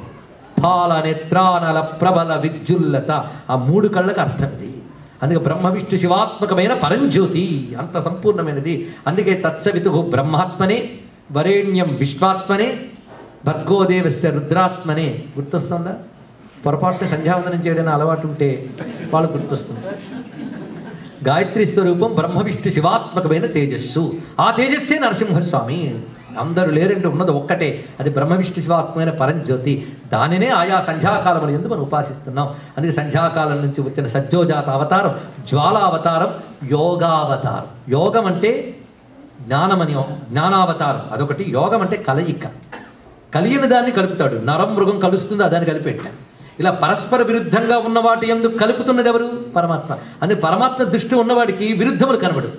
వాళ్ళే వీరునేమని మతి భ్రమణంబన భిన్నులై ప్రవర్తనలకు. ఆలోచించండి. ఇక్కడ సరిగ్గా ప్రహ్లాదుని ముందు డిస్క్రైబ్ చేసిన వాటన్నిటికీ ఎంబాడిమెంట్ ఈ మహానుభావుడు. కానీ జ్ఞానంలో ద్వంద్వ దృష్టి ఉండదు, ద్వంద్వాతీత దృష్టి ఉంటుంది. వాడికి ఎక్కువ తక్కువ ఏమీ లేవు, వాడి ద్వంద్వాతీత స్థితి. అందుకే యోగావతారము అనగా జ్ఞానావతారము. పరస్పర విరుద్ధములైన వాటి యందు చైతన్యముగా కలుపుతున్నటువంటి వాడు. ఇది గ్రహించవలసింది. కానీ యోగావతార, సంధ్యావతార, జ్వాలావతార స్వామి. ఉగ్రావతారం అంతే కదా. ఉగ్రం అంటే అర్థం ఏంటి? కోపం కదా అని అనుకుంటాం కదా. కాదు, ఉగ్ర అంటే మించిపోయినది, ఇది అర్థం. అన్నిటినీ మించిపోయిన దాన్ని ఉగ్ర అంటారు. ఎవడైనా నలుగురు మాట్లాడుతుంటే ఏమండి కొంచెం సైలెంట్గా ఉంటారా, ఇంకా మాట్లాడుతుంది చెప్తుంటే మీకు కాదు అనగానే వాళ్ళు తగ్గుతారా లేదండి? అంటే ఒక్కసారి వాళ్ళని మించి ఉగ్రమైంది సౌండ్. కనుక కనిపిస్తున్న అల్పావుల కంటే అధికంగా ఏది కనిపిస్తుందో అది ఉగ్రము. ఇప్పుడు చెప్పండి, సర్వాధికుడైన విష్ణువు ఉగ్రుడు కాడా? అది ఇప్పుడు అది ఉగ్రం. ఇది ఒక అర్థం. అన్నిటినీ మించిపోయినవాడు, అది ఉగ్రము అంటే ఇది అర్థం. అంతే కదా. ఉగ్ర శబ్దానికి అద్భుత నిర్వచనం ఇచ్చినటువంటి వారు శంకర భగవత్పాదులు వారు. నరసింహతత్వపు ఉపాసన పండిపోయిన జ్ఞానభక్తుడు ఆదిశంకర భగవత్పాదులు వారు. అందుకే విష్ణు శాస్త్ర భాష్యం రచించేటప్పుడు అడుగడుగున ప్రహ్లాదుని యొక్క మాటలనే ఉట్టెక్కించాడు. ప్రహ్లాదుడు జ్ఞానభక్తుడు, శంకర భగవత్పాదులు వారు జ్ఞానభక్తుడు. వారు సర్వవ్యాపకమైన నారాయణుని యందు దృష్టి కలిగిన వారు. వారి దృష్టి అత్యంత విశాలం. అందుకు ఆ మహానుభావుడు వ్యాఖ్యానించారండి. నృసింహ మంత్ర వ్యాఖ్యాత ఆయన. మనం అనుకుంటాం లక్ష్మీ నృసింహ మహదే కరావలమో స్తోత్రం. అది స్తోత్రం కాదు, శాస్త్రం. నృసింహ మంత్రానికి వ్యాఖ్యానం అది. ఆయనకు ఒక్కడికే ఆ మాట, లక్ష్మీ నృసింహ మమదేహి కరావలంబం అంటే అర్థం ఏంటి? ఓ లక్ష్మీ నృసింహ నాకు చేయూతనియ్యవయ్యా, ఇది అర్థం. ఉగ్ర అనే శబ్దానికి ఇప్పుడు అర్థం చెప్తాం. ఉత్ గ్రసతి ఇది ఉగ్రహ, ఇది అర్థం. ఉత్ గ్రసతి, ఉత్ అంటే ఉత్కృష్ట స్థితికి లాగువాడు, ఇది అర్థం అండి. ఒకడు నూతిలో పడిపోయాడు. నూతి ఒడ్డున ఉన్న ఒక మహానుభావుడిని ఉద్ధరించవయ్యా అని అడిగాడండి. ఉద్ధరించవయ్యా, పైకి లాగవయ్యా అని అడిగాడు. అప్పుడు పైవాడు కిందకి చెయ్యి పైకి లాగాడు. ఈ లాగేవాడికి ధైర్యం ఉండాలా లేదా? నేను లాగుతూ నేను పడితే కనుక ఎవడయ్యా లాగగలడు? ఎవడు ధైర్యంగా పైన ఉన్నాడో వాడు పైకి లాగలడు. ఆయన ఎప్పుడు పైన ఉంటాడు, ఆయన లోపల ఉండు. ఈ లోపల నీతిలో పడినవాడు ఎవడు అంటే సంసార కూప మతి ఘోర మగాధమూలం సప్రాప్య దుష్ట శతసత్క సమాకులస్య దీనస్య దేవదయయా శరణాగతస్య లక్ష్మీ నృసింహ మమ దేహి కరావలంబం. ఇప్పుడు పట్టుకోండి, ఇక్కడ తెలుస్తుంది. ఈ నూతిలో పడున్నానయ్యా, ఎన్నెన్ని మార్లో ఎన్ని జన్మల నుంచో నూతిలో పడున్నాను. సంసారం అనే భయంకరమైన నుయ్యి. నాకు ఎన్నాళ్ళకి తెలివితేటలు వచ్చాయి. ఇది భయంకరం అని తెలుసుకునే తెలివి వచ్చాను. సంసారం భయంకరం అని తెలిస్తే సగానికి సగం జ్ఞానం వచ్చేసినట్టే అనిపించదు. చాలామందికి సంసారం భయమని, అజ్ఞానం అని బయటపడాలని అనిపించదు. అనిపించిందే జ్ఞానం వచ్చినట్టు. ఎందుకంటే డయాగ్నోస్ చేస్తే ఆఫ్ ట్రీట్మెంట్ అంటారు కదా. ఇది రోగం అని గుర్తించరు కొంతమంది. ఈ రోగం లేకపోతే బాధ. 10 రోజులు తుమ్మితే 11 రోజులు తుమ్మకపోతే తోచదు. అలాగా కొన్ని జబ్బులు అలవాటైపోయాయి. జన్మల జన్మల నుంచి జబ్బు అలవాటైపోయింది, సంసారమైన జబ్బు. ఈ కోపం నుంచి బయటపడాలని బుద్ధి వస్తే బయటపడాలని బుద్ధి రావడం తెలివి. బయట పడే శక్తి మాత్రం మనకి లేదండి. బయటకు తీయగలిగేవాడు ఆయన ఒక్కడే. అప్పుడు ఏం చేయాలి? స్వామి బయటికి తీయవయ్యా అంటే చెయ్యి కిందకి పెడతాడు. ఇక్కడ మీరు ఆలోచించండి, అంతా ఉన్నది. ఆయన కిందకి చెయ్యి పెట్టి లాగాలి. కిందకి చెయ్యి పెడితే అది అందుకోవాలంటే కిందవాడు ఏం చేయాలి? చేయూత అందుకోవాలంటే చెయ్యి ఎత్తాలి. అంతేకాదు చేయెత్తేవాడికే చేయూత. చెయ్యి ఎత్తాలని ఎవడనుకుంటాడు? కోపం నుంచి బయటపడాలనుకున్నవాడు చేయెత్తుతాడు. ఎవరికైనా అనిపిస్తుందా? ఒక కథ చెప్తారండి. స్వామిని చూసి, నరసింహస్వామిని చూసి ప్రహ్లాదుడు గొప్ప దయామయుడు కదా, అందరికీ మోక్షం ఇచ్చి వయ్యా అన్నట్ట. ఎవడు రెడీగా ఉన్నాడు పిలువన్నట్ట. ఒక ఆయన వచ్చేట, ఇదిగో మోక్షం ఇస్తాడు. మోక్షమా? ఎలా ఉంటుంది? అక్కడ మంచి బెడ్ ఉంటుందా? రూమ్ బాగుంటుందా? భోజనం బాగుంటుందా? అంటే చచ్చా అవేవి అక్కర్లేని ఆనందం అని. ఇవేవి అక్కర్లేని ఆనందం ఒకటి ఉందా? కొంచెం ఆలోచించి చెప్తాలే. ఇంకొక ఆయన అడిగట్టు మోక్షమా అంటే రెడీ రెడీ అన్నట్ట. అయితే కొంచెం మా మనవరాలు పెళ్ళి అయిపోయాక చూద్దాం. అప్పుడు అన్నాడు, స్వామి అర్థం కాదయ్యా అందరికీ తెలిసిందా, అందుకే నాకు ఎవడు అర్హుడు నాకు తెలుసు, నువ్వు ఎందుకు తొందరపడతావు అన్నాడు. ఇది ఒక అద్భుతమైన విషయం. అందుకే నూతులోంచి బయటపడాలని తహతహ ఉన్నవాడే చెయ్యెత్తుతాడు. చేయెత్తడం మానవ ప్రయత్నం, చేయూతనివ్వడం ఈశ్వరానుగ్రహం. ప్రయత్నం లేని వాడికి చేయూత ఎక్కడుందండి? ప్రయత్నం ఏది? సాధన ఏది? సాధన ఉన్నవాడికే. అందులో కోరు కబుర్లు చెప్పి దేవుడు ఎందుకంటే కరుణించడు. ఇలాంటి వాళ్ళకి లాభం లేదు. ఏడిచావా? ఏడమయ్యా, తప్పించు తప్పించు తప్పించు. ఉద్ధరింపబడాలని బాధపడు. ఆ తపన. లోకం కోసం తప్పిస్తే తాపం, లోకేశ్వరుడు కోసం తప్పిస్తే తపస్సు. ఆ తపస్సు నువ్వు చెయ్యి, నువ్వు చెయ్యొద్దు అని చేయూతనిస్తాడు. అందుకే అంటున్నారు స్వామి శ్రీమత్ పయోనిధి నికేతన చక్రపాణి భోగీంద్ర భోగమ నిరంజిత పుణ్యమూర్తి యోగీశ శాశ్వత శరణ్య భవాబ్ధిపోత లక్ష్మీ నృసింహ మమదేహి కరా. ఇంకా స్వామి మహోగ్రంగా ఉన్నట్ట. తిన్నగా వెళ్ళి సింహాసనం మీద కూర్చున్నట్టండి. వెళ్ళి కూర్చోగానే దేవతలు గడగడలాడిపోతున్నారు. ఒక్కొక్కడు స్తోత్రాలు చేస్తున్నాడు. చల్లబడట్లేదు. అమ్మా ఆయన చల్లబడట్లేదు. సాధారణంగా ఆయన కోపం బాగా తీవ్రంగా ఉందండి అంటే తగ్గిపోతుందండి, వాళ్ళ ఆవిడని పిలవండి అంటారండి. ఆవిడ వస్తే తగ్గిపోతుంది. వాళ్ళు ఆవిడని పిలిచారు. వెంటనే మహాలక్ష్మీదేవిని చెప్పారు, ఇదిగా ఆయన కోపంగా ఉన్నారు. ఆవిడ వెళ్ళి చూసి నాకు తెలియదు అండి, తెలివైన ఆవిడ. ప్రళయార్క బింబంబు పగిదినున్నది కానీ నెమ్మోము పుణ్యందు నిభము కాదు. ఇది ప్రళయార్కంలా ఉందయ్యా, నాకు తెలిసిన చంద్రుడు లాంటి ముఖం. ఆ చూపు ఎప్పుడు ప్రసన్నంగా చూడడం నాకు అలవాటు. నిప్పులు చూపు నాకు తెలియదులే అండి. ఆవిడికి తెలియక కాదండి, పిల్లాడికి ఎంత తెలుసో చెప్పడం కోసం అమ్మ చేస్తున్న గొప్ప పని ఇక్కడ. అప్పుడు ఆ పిల్లాన్ని పంపేట్టు నువ్వు వెళ్ళింది అని శాంతపరిచాను. ఆయన వచ్చాడండి. ఇక్కడ ఇది అసలైన తత్వం అండి. ఆయన వచ్చి ఎవరిని శాంతపరచాలో ఆలోచిస్తున్నాడు. శాంతమే ఆయన నేను శాంతపరిచాడు. ఇక్కడ ప్రహ్లాదుడు నరసింహస్వామిని చూసిన చూపుకి ఇతర దేవతలు చూసిన చూపుకి తేడా ఉంది. అది ఏమిటి అనేది భాగవతం బాగా చదివితే తెలుస్తుంది. అదేమిటి అంటే దేవతలు అంటున్నారు, అమ్మయ్యా నువ్వు వచ్చావు, రాక్షసుడు చచ్చాడు, ఇక్కడ నుంచి మా రాజ్యం మాకు దక్కింది. పితృదేవతలు వాళ్ళు అంటున్నారు, మాకిక మా కవ్యాలు మాకు దక్కుతాయి. ప్రజాపతులు అంటున్నారు, మేము చేయగలం సృష్టి హాయిగా చేసుకోగలం. యముడు వచ్చి దిక్పాలకులు మా పనులు మేము చక్కగా చేసుకోగలం. అంటే ప్రతివాడు నరసింహస్వామిని ఎలా చూస్తున్నారంటే వాళ్ళ ప్రయోజనాలు ఆయన వల్ల ఎలా తీరుతున్నాయని చూస్తున్నారు, కానీ ఆయన ఆయనగా చూడట్లేదు. ఇది ఇందులో ఉన్న విషయం అండి. పరమాత్మని పరమాత్మగా చూడట్లేదు, తన ప్రయోజన దృష్టితో చూస్తున్నారు. తన ప్రయోజన దృష్టితో పరమాత్మను చూస్తున్నంతకాలం పరమాత్మ అర్థం కాడు.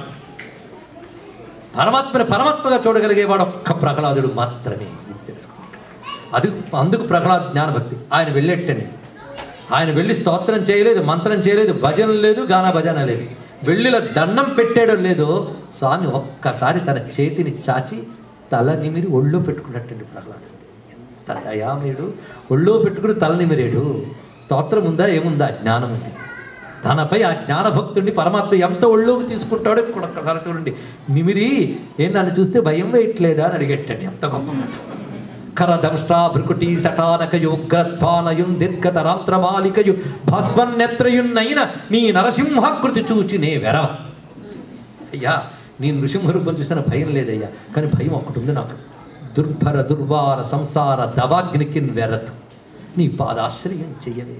నాకు ఈ సంసారం అంటే భయం, కానీ భయాన్ని భయపెట్టే అభయస్వరూపుడు నిన్ను చూస్తే భయపడ్డం ఏంటయ్యా, ఉద్ధరించే స్వామి నువ్వు అన్నాడు. ఇక్కడ అర్థమైందా ఏం చెప్పింది? దేవతలందరికీ అర్థం అవ్వాలి. అది ఇక్కడ వాళ్ళకే అర్థం కాదు. ఆయన అప్పుడు ఏదైనా కోరుకోవయ్యా అన్నట్ట. ఇదేమిటయ్యా మళ్ళీ ఇబ్బంది పెడతాం. అయ్యా ఎవరినైనా కోరుకో ఇది ఇస్తాను అని అన్నారంటే రెండు ప్రయోజనాలు ఉంటాయి. యువతల వాడికి అవసరం ఉంటుంది, అవతల వాడికి వీడి అవసరం ఎప్పుడుకో వస్తుంది. అంతే కదా. ఒక ఆయన ఇంత ఇచ్చాడు, అంత డబ్బు ఇచ్చేసామంటే అప్పటికైనా పనికొస్తాను ఇచ్చానులే అంటాడు. సృష్టి అంతా అంతే. అందుకు నీకు ప్రయోజనంబు లేదు, నాకు కామంబు లేదు, ఎందుకయ్యా ఇబ్బంది పెడతావు అన్నాడండి. అయ్యా నేను కనబడితే కోరుకోవడం అందరికి అలవాటే, అలా నేను కనబడ్డా నువ్వు కోరుకోలేదంటే నాకది కీర్తి కాదు కదా, కానీ ఏదో ఒకటి కోరుకో అన్నట్టండి. వెంటనే దండం పెట్టి ఏ కోరిక లేని స్థితి ఇమ్మని కోరుకుంటున్నాను అయ్యా. ఎంత గొప్ప పరిపూర్ణ స్థితి మనం కోరుకుంటున్నాడు.